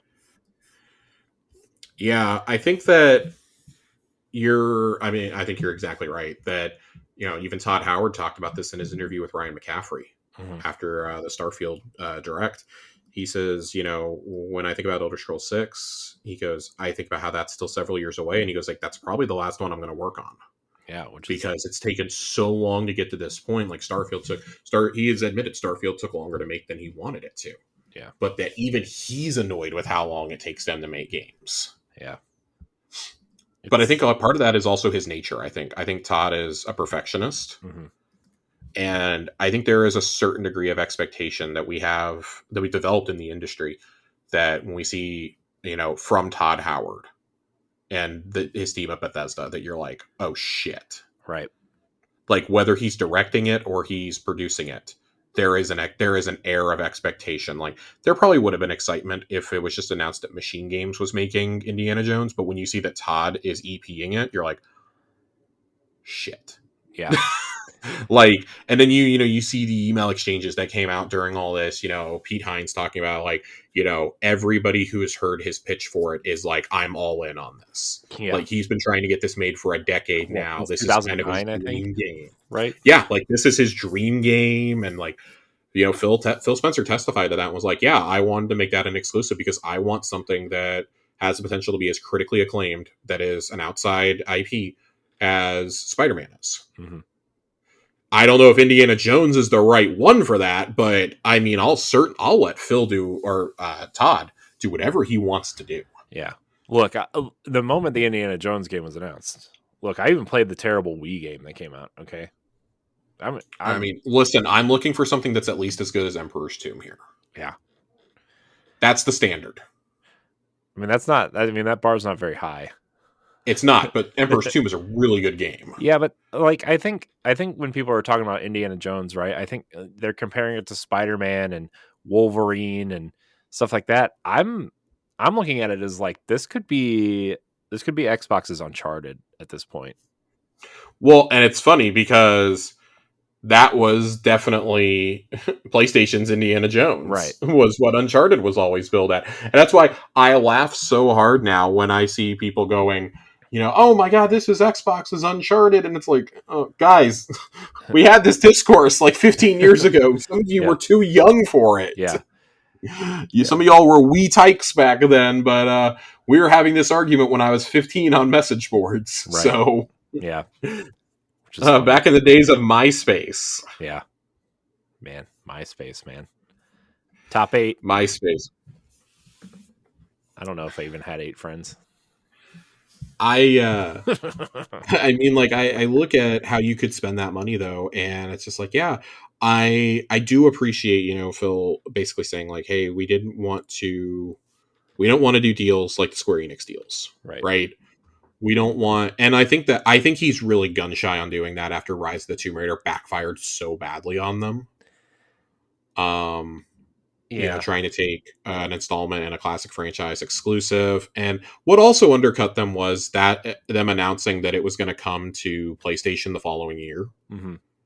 And not just being like, well, maybe it'll come one day, or, oh, yeah, it's just a timed exclusive, but we're not going to tell you how long. Like, I feel like they've learned from that. But also, it's kind of like, well, if we're going to spend that much money, because it's estimated they spent $100 million to make that exclusive for 1 year. Yeah.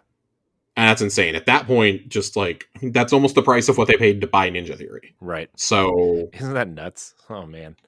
Like, they probably paid less than that to buy an Exile or Obsidian or something. Like, who knows? But, I look at it and it's like, part of the Activision deal is also like, we're buying them because that's so many more people. Like, Xbox is going to double in size if this goes through. Yeah. And like, we've talked for a while how like they really need to establish a support studio that is not out there to make games, but comes in to help polish and finish first party games like Sony has. Yeah. Sony has that team that, they were originally going to do the Last of Us remake, and then they were just put back to doing what they normally do. But they've come in to do finishing work on The Last of Us 2, on Ghost of Tsushima, on God of War Ragnarok, on Horizon Forbidden West, and like, look at all those games, bangers, game of the year contenders. Right. You need studios that can come in. You need support studios to help you with that. And like, if you were to wire certain affinity, like, that's kind of the beginning of that. Like, they make all your multiplayer maps as it is for things like Gears and Halo. They help so much with those franchises. And they still want to make their own game. Like, they're supposedly making a Monster Hunter style game that Microsoft is going to publish. Mm-hmm. But like, you need support, and you need to shore up your own studios before you go. There go the first fireworks. You need to shore up your own house before you go dropping money on publishers, in my opinion. Yeah. So where do we go from here, Josh? What's the plan here? What are we doing from here? Like, business wise? No, like from like in terms of the court case, like what's on the dock? Like, what do we need to talk about really that happened during the court case? I mean, it's just like a lot of this centered on, I wouldn't even say like the legality, but I would say like the morality of exclusives is what a lot of this focused on, and on subscriptions. We've talked about, like the juicy shit that came out, the potential acquisitions list, and, the revelation that IOI is in fact making a game for Xbox, or was at least as of 2021, confirming one of Jez Corden's many scoops. But that we've seen them continue, like, they're not joking when they say that like Game Pass is their business model. Yep. They are investing money in Game Pass deals. We've seen that with, Atlas and RGG, bringing Persona and Yakuza to Xbox through Game Pass is a great idea. Mm-hmm. And so that sets you up like, oh, the series are on there, but your next full installments or the next games from these studios are not going to be. So like a Dragon Gaiden and like a Dragon 8 coming out next year are not going to be on Game Pass, nor is Metaphor next year, or presumably when Persona 6 comes a couple years down the road. So that makes sense. Like, okay, so you're doing that to establish a foothold for these studios that traditionally have never published on Xbox. Right.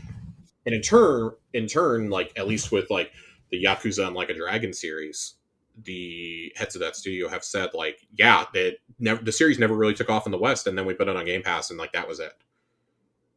And like a similar deal was struck for PS Plus after that. But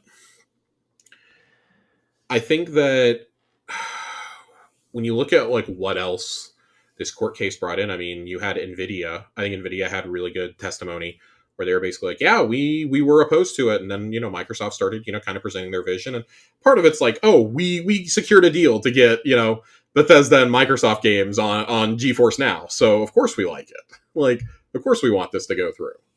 But I think also like it's because Nvidia got declined on a merger a couple years ago. Yeah. The FTC and the CMA stopped them on that one. So, which, to be fair, that would have caused a complete chip monopoly. Right. That would have absolutely caused one. So I don't think that this one is necessarily that.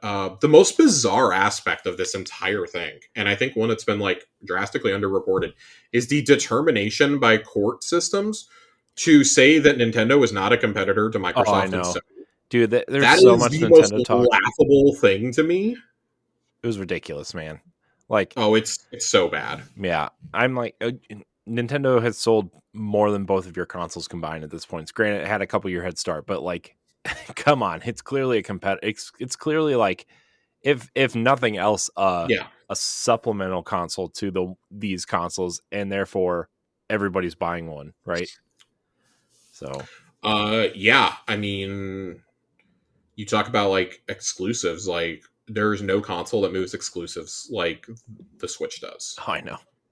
You know, we talk about, and like, Sony, you and I have talked about this, didn't really crack this code until last generation. Uncharted 4 was kind of seen as an aberration until God of War. Well, And then I would actually they say started. I would actually say the end of the PS3, right, with Uncharted 2 and 3, The Last of Us. I mean, even those, though, those even struggled to hit more than like a 10% attachment rate. Yeah, that's Like, oh, you're talking about like sales wise. yeah, I'm Okay. talking sales. I think in terms of quality, they got there. They were definitely there. But like even that, we were like, oh, is this just like a Naughty Dog thing? Yeah. And it really took us partway through the PS4 generation to go, oh, it's everyone. Like Mm-hmm. they allowed their, and I think like we have to wonder how much of that was Sean Layden and Shuhei Yoshida. Mm-hmm. Going in and telling the studios, you can make what you want. Like you pitched us, you can make what you want. And we've seen Microsoft like clearly trying to take that stance now with their teams, right? Like cook, make what you want. Like I would never have imagined Josh Sawyer leading a team of 8 people to make an RPG, but then it ends up being, one of the best games of the year. Right.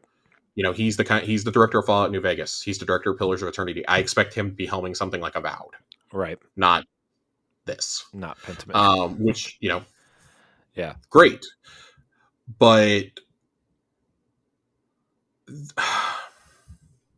how do I want to phrase this? To say that Nintendo is not a competitor is like, it's so ludicrous that it's like saying that, I don't know. It's that ridiculous. It's so ridiculous. Yeah, I can't even think. I can't even think of like anything comparable.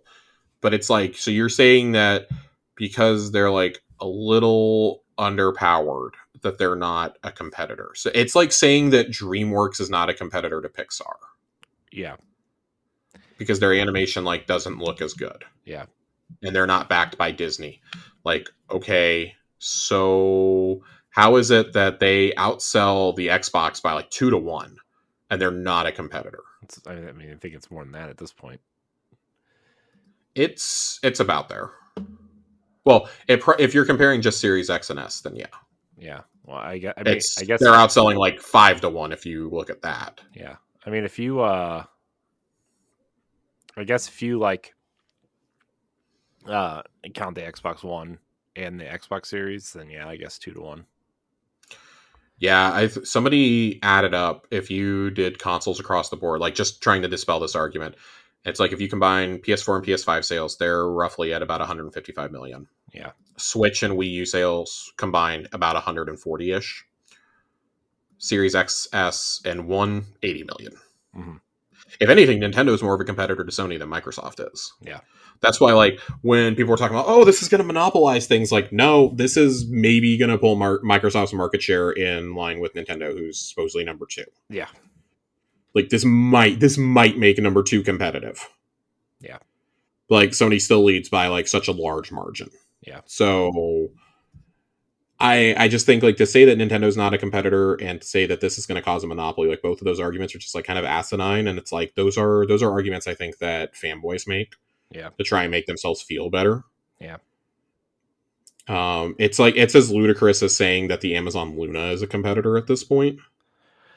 Who? Yikes. Or saying that Stadia ever stood a chance. Yeah. I always Phil Harrison curse, man, it's real. I know, man. Oof. It's oof. Big oof. Big oof. Yep. Yeah, man. That's ooh. Let me tell you. Yeah, this is just it's silly. Like everything about this is so silly. Yeah, And it's I don't know where you really go from there. Um I think that there's been some other nuggets, that Phil apparently didn't decide to take ZeniMax stuff exclusive until 2021. Um yeah. I mean, that Pete that Hines email was pretty interesting to read, although I think it might be taken out of context. I know he's pretty like boisterous and really, says what's on his Yeah. mind, but like, So the Pete Hines email came a few months after this. Like yeah, the 2021 stuff happens, and that was about the time that was about 2-3 months before the Activision purchase was announced. mm-hmm. That like Phil didn't decide to fully take them exclusive until then. Um, and I think it still remains to be seen because like Phil was like, oh, we don't know about Elder Scrolls 6, but it's like our stance back then was kind of the same that it is now. You don't spend $8 billion to not take Elder Scrolls exclusive, and like also $8 billion looks like a steal at this point. Yeah, I'm personally of the opinion that that and Fallout will eventually come to PlayStation, but like a year and a half later or something, like 18 months later, because Pete kind of talked about this in court, right? Where he says, I guarantee you that if we were putting this out on PS5, Starfield is not launching in 8 weeks. right. Like this game would not be coming out in September. Yeah, Like developing for one console is easier than developing for two. yeah. Of course it is. I mean, I feel Um, like I feel like even as a non-developer, that people who at least even pay attention remotely would know that that's true. You know, mhm.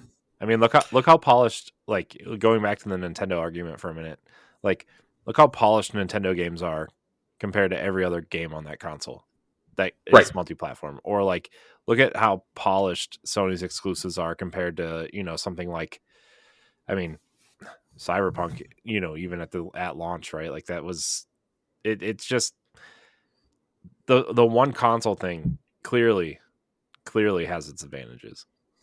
Mm-hmm. It definitely does. And, then you have just like some completely like, I'm kind of like running through like a Cliff Notes thing right now. You have some absolutely batshit statements like Satya Nadella saying that if it was up to him, he'd get rid of console exclusives. Yeah, I Like, saw that. buddy, let me tell you something. Nobody's buying your hardware then if that Yeah, I happens. know. Consoles would cease to exist. We'd all be on PC. Welcome to monopolization.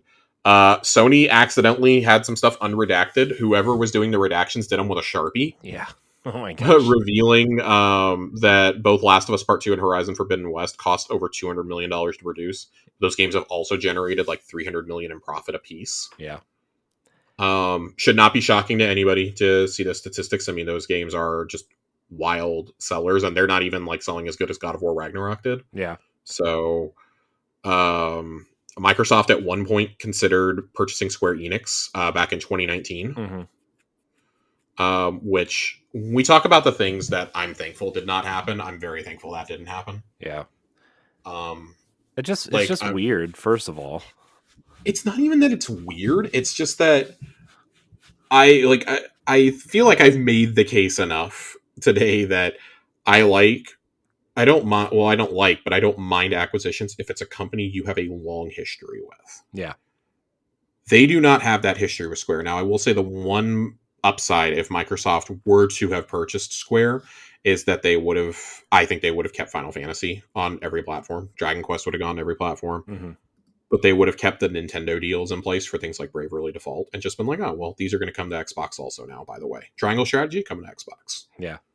You know, if Sony goes through and buys Square, which I mean, I'm either way that this case goes, I get some insanely more likely if this gets approved. If this gets approved, I would not be shocked to see Sony announcing a Square Enix purchase within like the next month or two. Yeah. If this doesn't go through, then I think they hold off a little unless Microsoft makes a move on Sega and then they go, well, screw it, we're going to get the other one. Yeah. My thing is that I feel like Square Enix has been offloading a lot of, Mm-hmm. extra They offloaded the studios that Sony did not want, and I almost guarantee you, if the Activision thing wasn't a thing, Microsoft would have been the one who scooped up Crystal Dynamics. Yeah. I'll all but guarantee that for you. And I wonder if they still will, because Embracer Group is like hemorrhaging money, apparently. I can't imagine that they give up the best studio that they own. That's my only thing. Like, I think Crystal Dynamics is probably safe in all this because they are co-producing the next Tomb Raider with Amazon money. Yeah, and I mean, they're also working on Perfect Dark with Microsoft money. Right. So, like, if it happens, it won't happen for a while. Yeah. I feel like that Crystal Dynamics is pretty safe in Eidos because those are two really recent purchases. I think, if anything, like the big studios, them, Gearbox, 4J, or not 4J, whoever it is that makes the Metro series. A something. I gotta look it up. Those studios are probably safe. But, like, we know that Embracer had a deal that was worth like a couple $1 billion that has fallen through. It's been widely speculated that was a Microsoft deal. And then Microsoft pulled out at some point. Whether that was a Game Pass deal, distribution deal, or whatever, they pulled at some point. I don't know who else could have made a $2 billion deal and then pull out. Yeah. I think it was Microsoft when they saw, because this happened right around the time that the CMA said they were going to block it. And all of a sudden we get this news about Embracer. Yeah. And part of me is wondering if that was, maybe Microsoft, and this is pure speculation on my part. I have no sources or anything on this, but like part of me wonders if that was maybe like, oh, well, we probably should cancel this deal because we're about to have to pay $4 billion to Activision if this gets blocked by the FTC. Yeah. Which they will have to pay $4 billion if this falls through. I know. And I can't imagine that Satya Nadella is too happy about that. Yeah.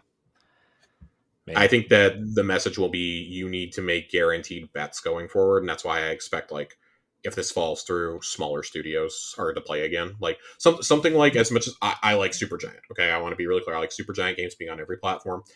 That is the kind of studio that I feel fits the mold of what they want to do. Yeah. Someone like Stoic Thunderful fits the mold of what they want to do. Do what? Thunderful, too. Yeah, Thunderful is a little trickier because they have a publishing arm. Yeah, it's true. Which has only grown since 2021. But they've also made pretty good internal games. I mean, they made Lost in Random, for example. I think any of those would be fine. Like, maybe we get to a point where, like, oh, ID at Xbox operates as a publisher. Yeah. Which wouldn't be the worst thing in the world. We all remember Summer of Arcade. We all remember, Xbox Live Arcade games. And a lot of people spent last generation bemoaning that was gone. And I think Game Pass striking all these indie deals has really made us like go, oh, that's right. They do have these great indie partnerships. Like, we had a lapse of about 18 months there, if that, where Microsoft seemed to not care about indies. And it's like the second Don Matrick was out of there, the first thing Phil did was ID at Xbox as a thing. Yeah, which was smart. That was smart. And Chris Charla, I mean, God, I don't know. His name is not brought up a lot. He's not someone who's trotted out on stage very often these days. I don't know if there is anybody in terms of partnerships that is more important at Xbox, with the exception of Sarah Bond, than Chris Charla. He is always out there, trying to strike deals, whether it's Game Pass deals or like indie deals or whatever. You're like, hey, we'll give you the dev kits. We want you on here. He's got programs going for, marginalized developers and this and that. Like, we want to give you guys visibility and things like that. I mean, look at the long-term deals they've struck with publishers like Raw Fury and Devolver and Annapurna to bring their games to Game Pass, Like, it's this whole thing. And that's how you supplement a service like that. Like, I think that's one of the understated values of something like Game Pass is, yeah, we're waiting on the AAA games, but like, look at all the indies that come here all the time. When people say there's nothing to play on Game Pass, I'm just like, do you play anything other than the latest AAA releases? Right. Have you even scrolled down like past? I wait for that blog post twice a month that tells me what games are coming. Yeah. And yeah, pickings have been slim lately. Planet of Lane has been like the one big thing that's dropped, I feel. And if you don't pay attention to indies, you probably don't care. But you look at what they've got coming in this fall, like, they have a deal for Liza P. Yeah. That game is going to be huge. Dude, that game's going to be massive. I think that game's going to be absolutely massive. I mean, even if you keep with indies like Sea of Stars, that originally wasn't even going to come to Xbox, is now day one exclusive or day one Game Game Pass. Pass. I mean, and that's probably how they got it to Xbox. Is they were like, "Hey, we will pay you to put it on Game Pass." Yeah. But you look at that. Like Annapurna's got a lot of games coming. You have Thirsty Suitors is coming this fall. I'm very excited for that game. Very excited. What a weird game, man. I mean, I don't.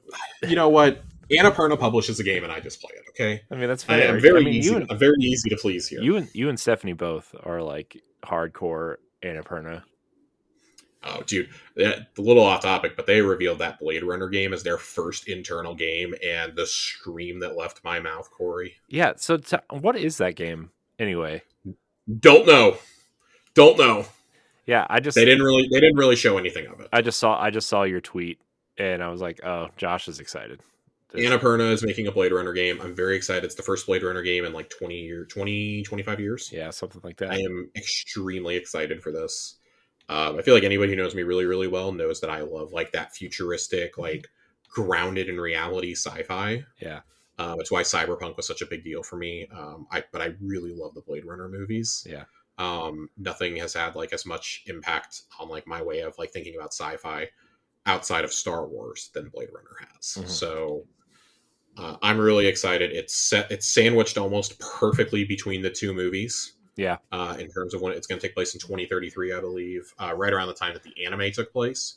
So if that incorporates any elements of Lotus, I'll be really happy. Just curious to see what the game ultimately looks like and what it plays like. I think that there is a chance for this to be really cool. And it's the first game Annapurna has actually made. Annapurna was a film studio first and foremost. Mm-hmm. So, and when they got into games, I was like, I don't know how I feel about this, but they've been probably the best indie publisher of the last 5-6 years. Yeah, they've been pretty consistent. While we're talking about Game Pass, one of the other things here is Jim Ryan said that he does not, that many publishers believe that Game Pass is value destructive. I believe the term was unanimously don't like Game Pass. Yes. the exact quote he gave, I talked to all the publishers and they unanimously do not like Game Pass because it is value destructive. Which is wild. When Xbox was reached for comment by IGN, Xbox pointed to an Xbox Wire article that stated that every Game Pass title announced at this year's Game Showcase is coming from a creator that's previously launched a game on the subscription service. Yeah. I think... And you had a lot of other you had a lot of publishers come out. Behavior was one of the ones that came out. They literally announced a Game Pass distribution deal the next day. Mm-hmm. I forget who, what publisher he works for, but I'll think of it. Anyways, Corey, go ahead with your thought. I'm forgetting. So my thought was like, there are definitely publishers out there that don't need Game Pass to succeed, right? I mean, all of the AAA ones, like Take-Two. I know Strauss Zelnick came out and said that he doesn't really care for Game Pass or subscription services. Mm-hmm. Obviously, Activision Blizzard doesn't, their games will sell by the tens of millions, right, every year. Don't need Game Pass. I mean, Bobby Kotick even came out and kind of said that he doesn't really like Game Pass at the hearing. Yeah. But, like, there are tiers to this, right? Like, Ubisoft is a studio that I think their back catalog heavily benefited from Game Pass before they started Ubisoft Plus, and there's still Ubisoft games coming to Game Pass, right? I think the EA Play deal, obviously EA sees some sort of benefit for Game Pass Ultimate, right? To put that service within Game Pass, I think a lot of indie developers depend on it just to get to their next game, or like for discoverability, for people playing their game, right? Like Ravenlock was a game I played earlier this year that I would have never even known about or played, except for Sarah Bond tweeted about it, and she said it was on Game Pass, and I played it, and I got all the achievements in it, and it was a great 5-hour game. And I was like, and It was part of the showcase last year. Yeah, and I was like, this is awesome. This game was awesome. The publisher I was trying to think of was Nowhere Robots. Oh yeah. And I was trying Micro's over there. Mm-hmm. He tweeted about it. He was like, it's been pretty great for us because he's talked about it in the past, and like discoverability of their games just like skyrocketed. Specifically, I think it was their game Yes Your Grace was the one that was big. But didn't they like do just that biking game Descenders? yeah, they published Descenders. They did a lot, but this one this was funny because he was like, yeah, it came out, on Steam right as COVID hit, and it made 600 grand in its release weekend and was a success. That was a success for the game. And he was like, the amount of retention that we saw when we launched on Game Pass of people who played it and then would later buy it was ridiculous. We did not expect that. Yeah. But I mean, like some of the games that they've published, for example, and not all of these have come to the service, but I say that, but I'm actually pretty sure they all have. Descenders, Nowhere Profit, Yes Your Grace, Let's Build a Zoo. I think Heist Simulator was one. Soccer Story, and then they've got one coming out later this year, Slayer's X. Mm-hmm. Which it's already on Game Pass. Just came out. Yep. It was a PC thing. I wasn't really paying attention. It's a follow-up to, and it's in the same universe as Hypnospace Outlaw. Okay, got you. Yeah, but it's so a different type of game. They put everything on Game Pass at this point. Like, and he came out and said, he was like, yeah, he's like, I think this was right around, or he's like, we just launched Slayer's X, and we've got like 2 or 3 more games in the pipeline that we're publishing that we haven't even announced yet that are going to come to it. So that's pretty crazy to me. Yeah.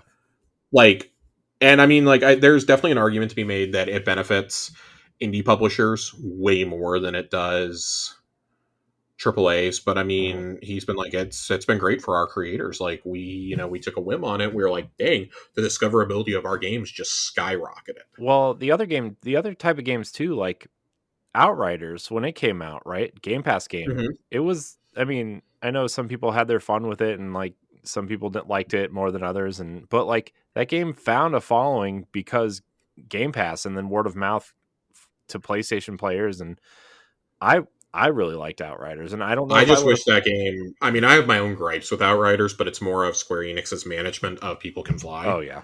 Than anything. Mm-hmm. Yeah. But yeah, I think that whole argument is just, that was pretty clearly debunked to me. Yeah.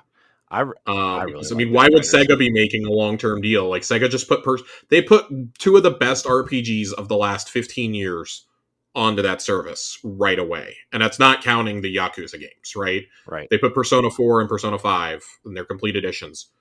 The day they came to Xbox, they also went to Game Pass. Yeah. Persona 5 was in the most played games for like 4 months.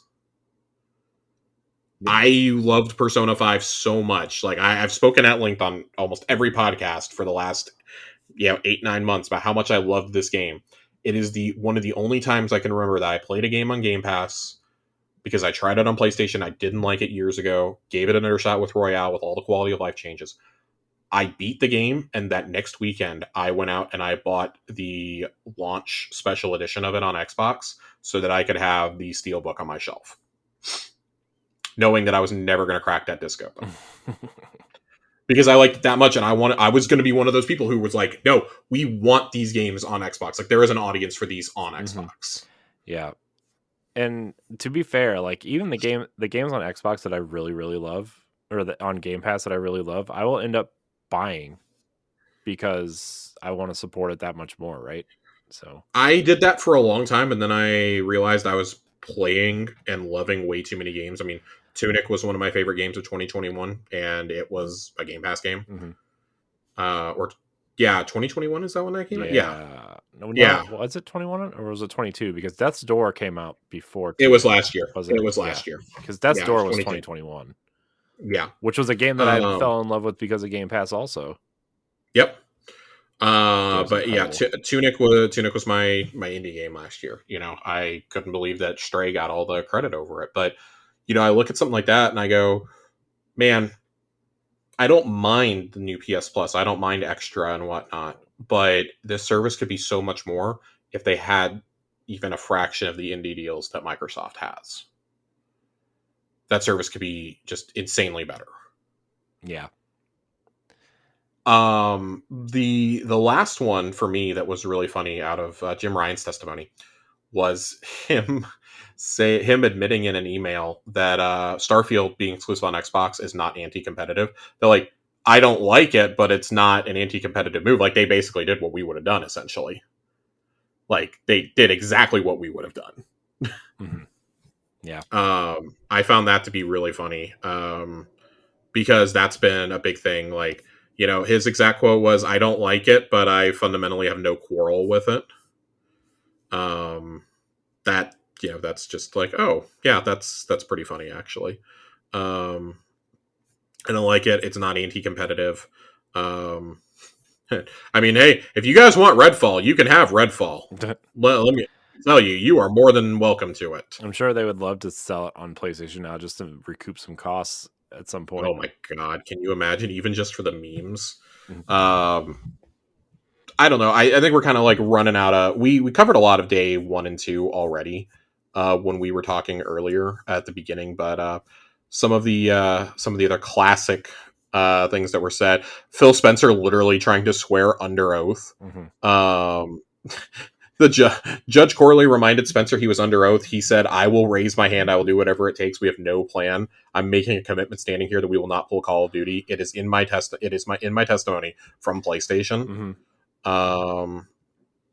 Phil confirmed that they had heard the same things that Imran Khan reported on this in 2020, and everyone like kind of laughed at him because it was about the same time as the Bungie news. Yeah. He said that he had heard as recently as a couple weeks before the PlayStation PS5 reveal that Sony was trying to acquire exclusivity of Starfield, and that as soon as Microsoft saw the announcement that Ghostwire and Deathloop were going to be timed exclusives, that's when they went to Bethesda and were like, yeah, we're ready to purchase you. I found that one to be pretty funny. Mm-hmm. Yeah, what was the other one I was going to bring up? How Jim Ryan's argument, you were talking about how Phil said he was basically ready to swear at the oath right there, right? Like in one of the emails, Jim Ryan was like, well, it says Overwatch, but it doesn't say Overwatch 2. Oh my god, dude, I got so mad at that. I was like, you fucking nerd. They're like, basically the same game. They are. You can't even get Overwatch. They replaced the client with Overwatch 2. It's literally Overwatch 2 was just an update to the Overwatch 1 client. The other thing that was pretty funny that came out was they were getting grilled on why is there not a PS5 version of Minecraft, and Phil's like, yeah, they didn't want to give us dev kits. They've been pretty open about like, we don't like sharing tech with competitors and this and that, and like that seems to be part of the reason why they don't want this purchase to go through, is they don't want to have to share PS6 dev kits down the road. Yeah. And I believe that's why Minecraft for consoles was always managed by 4J, was so that Microsoft did not have access to PlayStation technology. Yeah. I don't know what's going on there. I thought Phil missed a really golden opportunity to remind them that it's not even optimized on Xbox consoles. Yeah, and I mean, do you think that's why it's not? Like, just to keep parity so PlayStation doesn't get angry? Probably. Because, like, they had that ray tracing thing ready to go for Xbox, and then they never released it. Yeah, I would suspect that that's part of it, is that because they promised to keep parity. Mm-hmm. Which I think that's a noble idea, but if somebody's not willing to play ball with you, then that's on them. They can explain that to their customers, as far as I'm concerned. Yeah, especially when it's like, Microsoft can come out and explain to fans why they're not getting Final Fantasy 16 and Final Fantasy 7 Remake on Xbox, because you didn't write the check. Yeah. Sorry. Because y'all don't buy these fucking games. Right. Like, just sorry, like, there may be fans of these games on Xbox, and like that's why I'm so determined that we're going to keep Persona on this box. Like, but everybody who wants to play those games has grown accustomed to needing a PlayStation, or like in some cases a Nintendo Switch, for things like Octopath Traveler and Triangle Strategy and Bravely Default and ones like that. Like, but if you want a mainline Final Fantasy or Dragon Quest game, you're probably, and I suspect in the future it's going to be for Kingdom Hearts also, you've always been a PlayStation person. Yeah. You got conditioned to this back in the PS1 era, and it's never changed. We had a few aberrations where The Final Fantasy 13 trilogy released day and date on Xbox, and that was about it. Mm-hmm. Kingdom Hearts 3 also released on Xbox One the same day as PlayStation. Yeah, but it was like, who was, I want to know who was buying that on Xbox other than people like me who didn't own a PlayStation at the time, because we didn't even have 1 and 2 on the console yet. Those came like a year and a half later. I know. To Game Pass. Yeah. And didn't get a physical edition, which people were pretty mad about. Yeah, I've gotten less mad about that, but yeah. I was mad at the time because I really like Kingdom Hearts. I like physical copies, but I think really like the last kind of like interesting tidbits here were Jim Ryan saying that he's pretty sure we'll continue to see Call of Duty on PlayStation for many years to come. Mm-hmm. He said that in an email like the week after the acquisition was announced. Mm-hmm. Right about the time Phil Spencer made the very public, proclamation that they're going to continue putting it on there, and then something happened in August 2022 to shake his faith in that. Yeah. Microsoft expects the next generation of consoles to be in 2028. Yeah, that's pretty interesting. That's pretty interesting to me as well. And then do you think there's going to be a mid-gen refresh then, or I don't think there is either, because I remember there was. I think you'll see slim versions of these consoles maybe as early as next year. Yeah, I mean, I think there's definitely going to be a smaller version of the PS5. I think at some point, because that thing is there has to be. There has to be that thing. I like it. I like the design of it, but it's so huge. It's huge. I don't like it. I'm not a fan. Make it smaller. Yeah, it's so big, man. This reminds me of. And I'm sorry, like the Series X needs to get smaller too. I would totally buy an all digital Series X if it came in the form factor of the Series S, or like maybe slightly bigger. I love the Series S. I'd consider it, but that's just me. It's hooked up on my desk right here. Yeah, I wouldn't argue with that. The last kind of funny thing I think was Matt Booty saying that the decision has not been made on if Outer Worlds 2 is going to come to PlayStation or not. Spoiler alert, there's like a 99% chance it's not going to. Yeah. I'd actually be a little surprised if it did at this point. Yeah. This whole case has just been really fascinating, I think, like regardless of like what side you're on of this. Yeah. Because it exposes so much of the industry that we don't normally get to see. Yeah.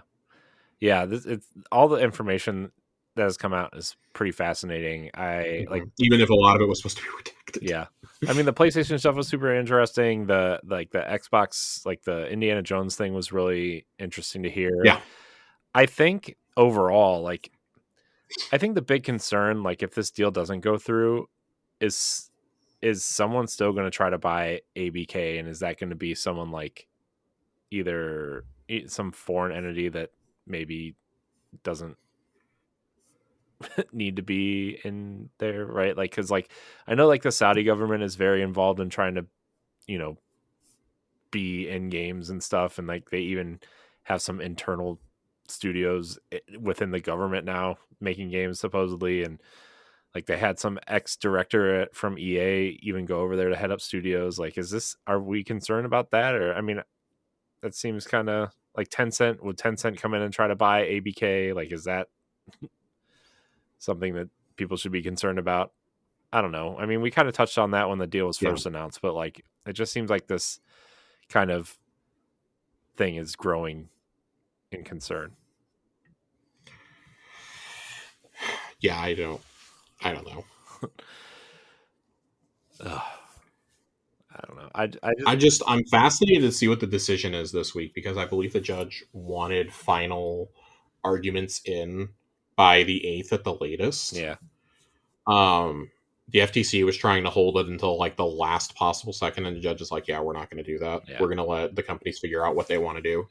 Because I mean, if she doesn't grant the injunction, then it seems like Microsoft is just going to force this thing through. Yeah. They'll just ignore this because the CMA conference is supposed to be at the end of July. Yeah. And like, they'll let the CMA conference work out to see like what's going to happen, but they're going to move the close no matter what. Yeah. And depending on what happens with the CMA, like it seems like the government's not too thrilled with them over that anyways. Yeah. They may very well get overruled there for like overstepping. Yeah. There's been a couple different possibilities floated around for that. I'll probably save that for when we next meet. Yeah. Because that may be a moot point. Yeah. Yeah, it's going to be interesting to see what happens. I mean, which way are you leaning? Are you leaning a specific way? I mean, do you are you like is And it like a toss up for you? Like I really think it's pretty close to a toss up. If I had to choose, I would say it probably goes 60-40. 60 that I think it goes through, 40 that I think it gets denied. yeah. Because I think Microsoft sufficiently proved that market share is not going to change in terms of the console space. Yeah. And that Call of Duty is not going to go exclusive or anything like that. But the judge did start raising cloud concerns in final closing arguments. Mhm. That's finally when we got around to the cloud version of this, and still it circled back to Call of Duty ultimately. Yeah. I do think that is, and I do think that that's a real point of concern, but it won't be for several years. And I understand that, like, you have to kind of try and future guess now if you're going to allow this thing to go through. But also, like, this industry changes so much. Who's to say that Call of Duty is still going to be mega popular 5 to 10 years from now? Yeah, I mean, you have a whole generation of kids that are growing up that I mean, I think a lot of people that are playing Call of Duty are like more in the realm of our age bracket because kids are playing Fortnite, they're playing Minecraft, they're playing, Apex, they're playing all these free to play things that, you know, maybe Call of Duty is like this part of the deal is like, yeah, it'll still be popular, but will it be like, is it going to go the way of the way that Halo did when Call of Duty became popular, right? Like Right. that's my thought specifically because like my nephew, like he loves Fortnite. He has zero interest in Call of Duty. Like we talked about it a little bit. Like, and granted, he's 10 and maybe he just isn't the right age to even pay attention to that stuff. But he has like zero interest in Call of Duty. So I don't know. Yeah, I mean, things are always shifting in terms of Mm-hmm. popularity, and I think, like, it's a testament to Call of Duty that it's survived this long. Yeah. But, like, even longtime players seem to just be getting more and more annoyed with it. Yeah. It's still releasing broken and buggy. But, like, I say this, and then Modern Warfare 2 had, like, the best launch sales of a Call of Duty game ever. So yeah, but that seemed like in terms of recent Call of Duty releases, doesn't that seem to be more the exception and not the rule at this point? Like Modern Warfare, I Modern think Warfare it's 2 seem to be pretty. I want to say it's probably the hype around Infinity Ward being back to, like, form. Yeah. Um I mean, like, I think you look at, like, Call of Duty over the last decade, and yeah, the game sold decently, but, like, let's look at it. It went Ghosts, Advanced Warfare, Infinite Warfare, and all three of those, all three of those are bad, in my opinion. All three are bad. Mm-hmm. You have Black Ops 3 thrown in there somewhere, Mm-hmm. which I never played. You had Black Ops 4 eventually, which was multiplayer only. Yeah. And obviously gets abandoned after a year, so that left a sour taste in people's mouth. They attempted to go back to World War II at one point. Yeah, it was literally called World War II. Yeah. And then you had the Modern Warfare reboot. You had Black Ops Cold War, which Vanguard Black Ops Cold War did not seem to go over well. And then you had Vanguard and Modern Warfare 2. To the point where, like, this year's title was supposed to be like an expansion, and they just made it into a full game instead. So Modern Warfare 3 is coming literally a year later. Yeah. And it's clear, like, they want to make money off the Modern Warfare name, because, like, we associate Modern Warfare with, like, the best Call of Duties. Also, I wonder if that's like Warzone is so big, and I wonder if it's just easier to keep. Obviously, Modern Warfare 2 was the launch of Warzone 2, but like, yeah.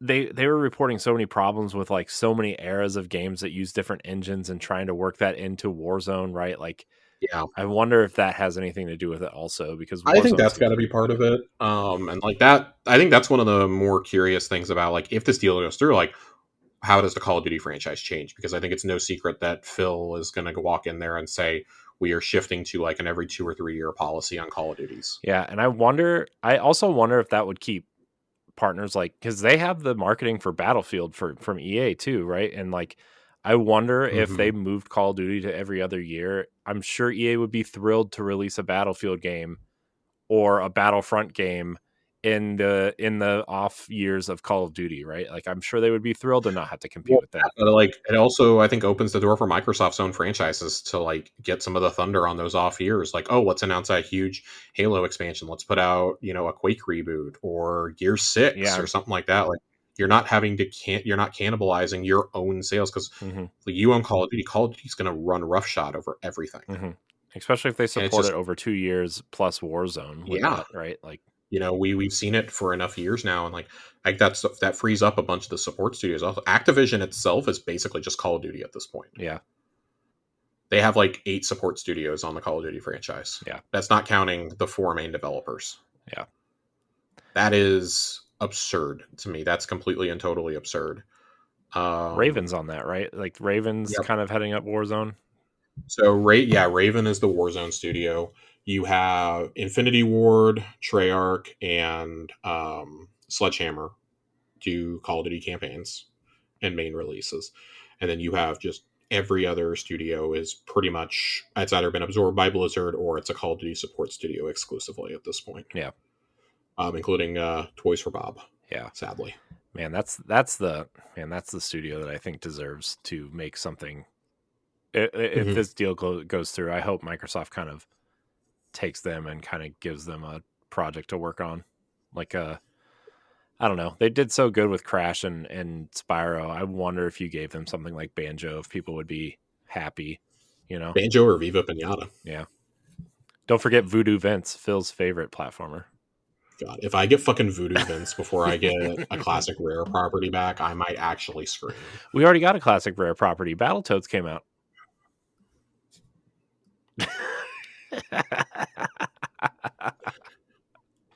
I don't know. Like I find myself in this really weird spot of I just don't care if this passes or not at this point. Yeah. Like I have my own concerns about like regulations and about like should corporations be allowed to make $68 billion purchases? Mm-hmm. And the answer is no. Yeah. But I just think of like I just keep thinking back to like how you could spend this money so much more effectively and still get everything you want. Like it's hard for me to see what you get from this that you wouldn't get from Sega. Mm-hmm. Because Sega, you get mobile. Mm-hmm. They put plenty of their games on mobile. They also own Rovio now, Yeah. or are about to. Yeah.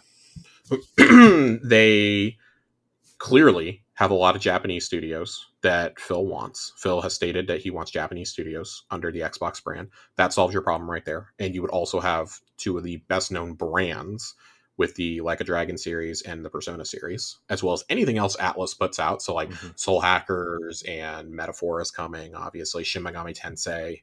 My thing too is it really conquers something that Xbox really needs is the kids market with Sonic and Super Monkey Ball and revive Billy Hatcher. I don't care. I mean, you've got these smaller properties too that can be like your, like, for lack of better terminology, your filler. But like you look at games that you can do in mobile, like Choo Choo Rocket, bring that back. Yeah, why not? Bring Choo Choo Rocket back. You've got Puyo Puyo, that falls underneath this umbrella. Billy Hatcher, obviously, Crazy Taxi, you could revive on mobile. I know they tried doing it on mobile before. Like, I don't think Crazy Taxi really works on consoles in today's day and age, but why not reimagine that on mobile? Yeah. You, like you said, you got the entire Sonic franchise, that can be brought in under this, and like you have your MMO with Phantasy Star. You got Phantasy Star Online. You've got don't sleep on 2 Point Campus and 2 Point Hospital. Total War. Total War is huge. Mm-hmm. Like huge. I mean, don't forget Sega already developed Halo Wars 2. They did work on Halo Wars 2, and then on top of all that, one that I think everybody has glossed over because it hasn't had a new installment in years and years and years, Virtua Fighter. I thought you were going to say Alter Beast. No. Virtua Fighter. I mean, you open the door, you have a fighting studio at that point, or if you rebuild it, at least you have a fighting studio that can make you Virtua Fighter or Killer Instinct. Virtua Fighter versus Killer Instinct could be a thing in the future. There's so many things there, and it's like, I understand, and I think it's been over dramatized how difficult it would be to buy a Japanese company if you're Microsoft. Yeah. Because you wouldn't be buying, the important thing is you would not be buying all of Sega Sammy, you would just be buying the gaming division. Mm-hmm. You would not be buying like any of the casino business or any of the other businesses that Sega Sammy owns. Mm-hmm. You would only be buying the gaming division. Yeah. Also, they still have a pretty good presence in arcades, which I like. Yeah. Arcades are like making a small comeback, so I'm a big fan. Yeah, it's kind of crazy. I mean, like, so It's funny because we we have a pass to Chuck E. Cheese, like a summer pass, because I have kids, and they have a Halo cabinet there. And I sit my son on my lap and just play the Halo cabinet. It's pretty funny. I think it's funny, like when you look at this, you look at the products that they make, and like Sammy is a pachinko company. They're perfect for Konami. Them and Konami should merge. Mm-hmm. But it's funny when you look at this and you go, "Oh, that's funny," because they used to publish fighting games. They used to publish Guilty Gear back in the day. Yeah. But I just I can't imagine that, and I mean, like, they do like amusement park stuff, and TMS is a part of it. Just like at a certain point, like only Sega would be sold off, and actual Sega. Mm-hmm. So kind of curious to see, like, if this doesn't go through. I mean, I think they'll try for Sega no matter what, but I think that this looks a lot better to regulators if like Activision fails. Yeah. And then Microsoft comes along like 12 to 18 months from now and is like, "Hey guys, we're back. Yeah. Japan is approving this." And like, I think that like the FTC and stuff would look at it and be like, "Oh, well, Japan approved it. It's a Japanese company. Like, why wouldn't we?" Yeah. The thing too is like the thing that Activision doesn't give Microsoft that Sega does is that foothold in Japan, right? That they've been so much looking for and for so long, right? Like they've been trying to get into Japan for so long, and like this is like the best they've done, but like still, like they're still viewed as like an American company, whereas PlayStation is the worldwide company, Nintendo's a worldwide company, and Microsoft is just an American company, right? And I mean they've tried. Like, I mean, Lost Odyssey is one of my favorite games ever on Xbox, and even something like that, or Blue Dragon, or what was the other one that they Infinite Undiscovery and Last Remnant from Square, and oh my god, I couldn't even tell you. Yeah, Eternal Sonata was another one that was pretty good. Like, they tried. They really tried. They really tried in the 360 era, and I think they were just like so bummed out with how it didn't go. And I mean, if Phil had been in charge then, I think things would have been different. Mm-hmm. He's kind of gotten his wish having a Japanese studio with Tango. Yeah. But you can only do so much. Like, Tango was founded by Shinji Mikami to be a horror studio, and then they went and basically made Hi-Fi Rush. Yeah. It's rumored they're making a JRPG now. Yeah. Like, they're clearly branching out from being just a horror studio, and like, I think that this would enable them to, I mean, still keep doing what you want, because that seems to be Phil's whole thing, but also like, the pressure's not really on you as much to have to put out a JRPG. You can have a horror team. Yeah. You can work in conjunction with, some of these. You want to make a JRPG? Why don't we get some guys from Atlas in here to advise you? Yeah. And like, especially with how big horror is right now, like, I mean, if you did Sega, you would also own like Alone in the Dark. Yeah. So I think there's possibilities there, but I really do think that no matter how big the publisher is, it's going to be really hard to make the case that you should be allowed to buy Sega if the Activision deal goes through. Yeah. Even if the FTC doesn't look at it as much, Japan's going to look at it and be like, I don't really know about this. Yeah. Plus, like, and like, rightfully so, right? Yeah. Plus, like, Japan's honor system, like, they don't really like selling outside. Japanese companies don't really like selling to companies outside of Japan anyway. Like, so they kind of have that. Yeah. Although, like, I think that like Sega seems to have a little bit of a different view on this, just judging by the comments they made to Bloomberg last week. Yeah. Acknowledging that, hey, we have this really great partnership going. We have tech sharing going on, and they have these Game Pass deals and stuff, and we feel like we're treated better, like treated as equals by Microsoft as opposed to like Sony and Nintendo. Yeah. Which really surprised me to hear about Nintendo, by the way.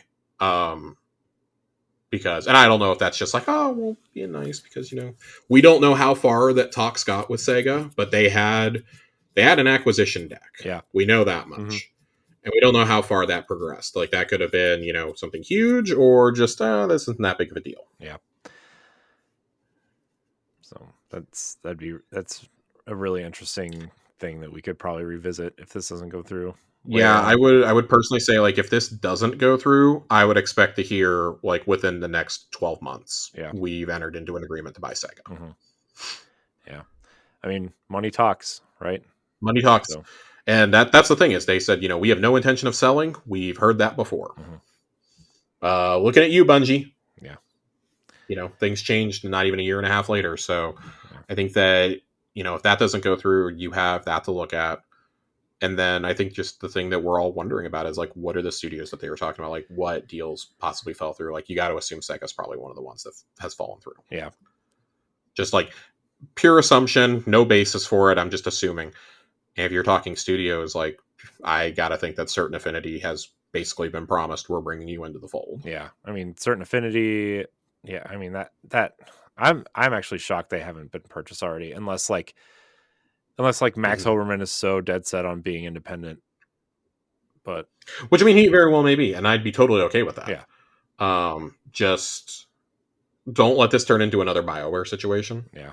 Oh, when they do so much work on two of your three biggest IPs. Yeah. Like, don't do this. Yeah. And they're supposedly making the Battle Royale for you, and they're going to take over Halo multiplayer. Like, just don't do this. Yeah. Don't do this. Yeah. It's it'll be interesting to see. It's a choice. It's sure is. So yeah, I'm interested to see what the fallout is over the next couple months. Yeah. Regardless if this goes through or not. Yeah. Any final thoughts, Josh? We've been going for almost close. We've been going for a long time, and we probably could go longer. Yeah. But no, I think this is a pretty, like, comprehensive, like, rundown of, like, all the stories that came out of it. And I mean, without trying to take, like, any sides, Yeah. I mean, I'm kind of with you though. Like, I kind of just want this to be over with either way. Yeah.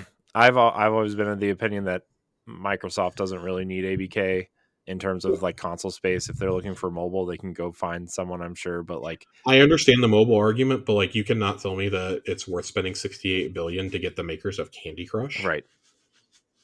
So, like, I would understand, like, oh, if you're making the argument of, well, look at the mobile properties that Blizzard has, Diablo Immortal, which we're not going to talk about, Hearthstone and things like that. There's the opportunity, maybe you resurrect Heroes of the Storm, or you make an Overwatch mobile or something, make an Overwatch tactical shooter on mobile. mm-hmm. Like, there are possibilities here, maybe a StarCraft mobile. Like, there are opportunities there, but, in Call of Duty mobile, but, like, okay, like, I guess that's an interesting lineup, but, like, I still don't know what your strategy with mobile is. I don't think anybody does, because you're just now showing interest in mobile. We've been trying to, like, people like Epic have been trying to get y'all interested for a decade now. Yeah.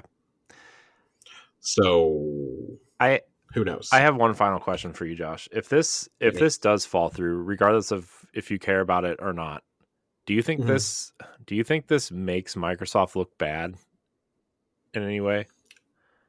I mean, I think they look bad, because I think to a lot of people who are following this, who maybe are not Xbox fans, it looks like a hostile takeover. Just like, oh, somebody who's worth $1 trillion is coming in and buying $1 billion company, right?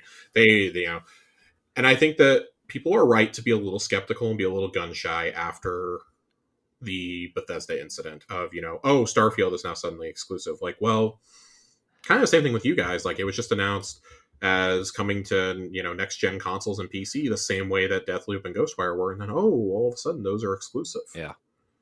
I'm still not ruling out seeing Starfield at some point come to PlayStation, be a couple years from now, or, maybe a next gen upgrade. But I think it's all going to do in, how do Game Pass sales respond? How do players respond? Like, I do think that if this falls through, I don't even know. I think it actually might, like, make them look a little bit better if this falls through, because, oh, there is a limit to what you can do. Yeah. I think that's the most important thing to set that now, because then there's that expectation. Like, yeah, making a purchase like $10 billion is fine.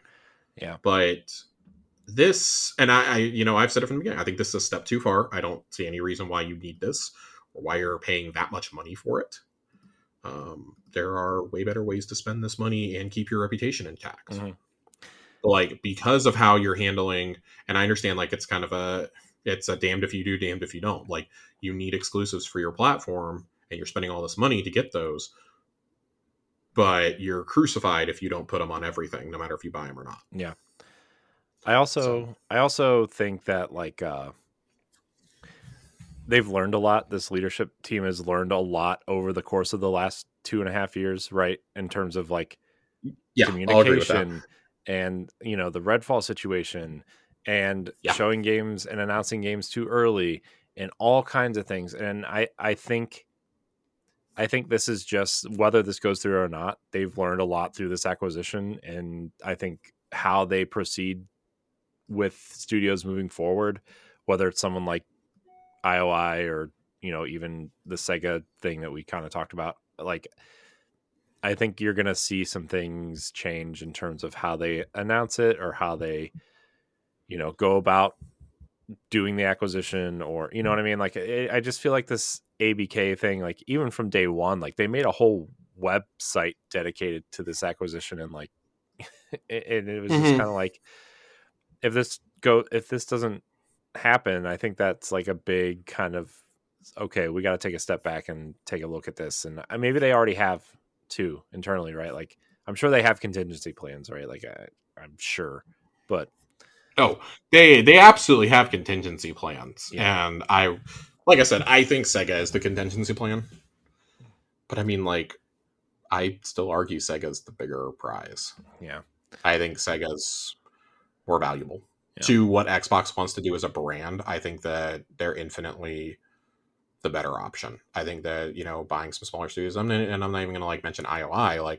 I think Thunderful and Supergiant advance the Xbox cause in a lot of ways too. Mm-hmm. Kind of exemplify those. We want to buy smaller teams and build them up, and we saw how what was it, Ninja Theory kind of ballooned. 20-ish people made Senua's Sacrifice. Mm-hmm. Senua Saga is being made by 85, Mm-hmm. I think. Yeah. Plus, they have Project Mara That's in the works too at some point. they have so many things that they've announced that are not out. Yeah. But yeah, they have over 100 people working at that studio. Yeah. That probably doesn't happen without the Xbox acquisition. We've seen a couple of other studios go on hiring sprees, right? InXile has 2 offices, Undead Labs has 2 or 3 offices. Those teams are staffing up. They have there's multiple games in the works at InXile and at Obsidian and all these other places. You're able to sustain these smaller teams within these studios to make other games, and that's the Xbox I want us to see more of. Mm-hmm. I don't want to see us buying. I don't want to see an Xbox that's buying, billion-dollar franchises and billion-dollar publishers. Yeah. I want to get back to how excited that we all were to see that, we may be less than jazzed that Obsidian and Double Fine are going to be exclusive studios, but they're going to have the funding they've never had before. Yeah. And I'm going to make the argument, if you want to play those games that badly, there is a $250 console you can go buy. Mm-hmm. And there is an Xbox Series S you can go buy and play those games. Yeah. And like you said, building up smaller studios like Ninja Theory and even someone like that, I think your billion-dollar franchises need to be Halo, need to be Gears, and then you supplement your top tier titles with these tiered approaches like Psychonauts and and that's one of the things that I think that Microsoft has actually done really, really well. Mm-hmm. Is they've had the smaller games. Mm-hmm. They haven't had the big games. Yeah. Is the problem. But you look at some of this, we talked about 2020 earlier, and we talked about a lot of the games there. We talked about some of the ones in 2021. Those are big games, but those are, in any other year, I think Flight Sim and Age of Empires become supplemental games. Yeah. And in that year, they really were. That was great. Your headliners were Forza and Halo, but you had Psychonauts 2, you had Flight Sim, you had Age of Empires. And it's if we can just get to a point where we're consistently releasing a couple smaller games and a couple big games a year. Yep. Great. Yep. Great. Next year looks, the next 12 to 18 months looks really great based off what we saw at the showcase. Right? I would take 1 or 2 smaller games, and Matt Booty has already said, and Phil Spencer has said, we haven't shown everything that's going to come out in 2024. Right.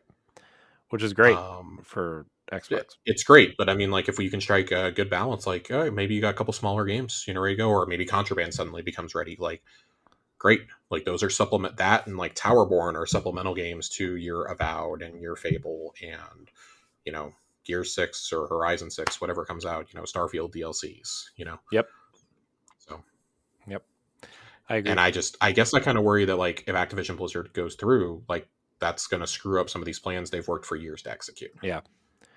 Because now you have to plan around Call of Duty. Mm-hmm. Now you have to plan around World of Warcraft expansions and, you know, Diablo seasons and things like that. Like you have to plan around some of these things. You're going to have to market Diablo expansions, which you probably are already going to do anyways because you have the marketing rights to it. But yeah, you have to plan around Call of Duty. That's a pretty big thing to have to plan around. Yeah.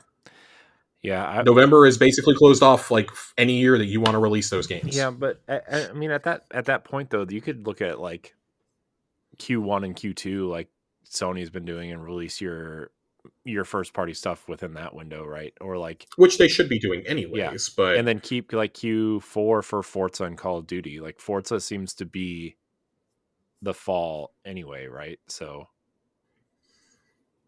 yeah, I think I don't know. I think that this is going to get sillier before it gets better, no matter what happens. Yeah, and I'll stop there because like we could talk another hour about how they can. Well, we'll talk in circles. Yeah, so, but Josh, we're gonna end it there. Well, we're gonna end it there. I want to thank everybody for watching and or listening to this kickoff episode of Xbox Arsenal. Josh, as always, thank you for your time tonight. Where can we find you? Right now you can still find me on Twitter at Josh_Finn 2 N's. Yeah. For now. For now. Yeah. You can find me at I am Corey HD on Twitter and Instagram. You can find me also hosting the Boss Rush podcast every Monday. You can also find me on Nintendo Power Block, which is hitting episode 350 this week. So it's a milestone. Why you ask? I don't know. You can find all of our content on bossrush.net. Subscribe to YouTube. Support us on Patreon. I want to thank everybody for watching and or listening. And until next time, we love you. Goodbye. If you want to be a Patreon producer, head on over to Patreon, patreon.com/bossrushmedia, and find out which tier is right for you. Our Patreon producers at the $5 tier or higher for this month are Adriel Munger, Austin Campbell, Celeste Roberts, Christian S., Sana Dirrig, Francisco Santillan, and Rebecca Jewell. Thank you for your continued support.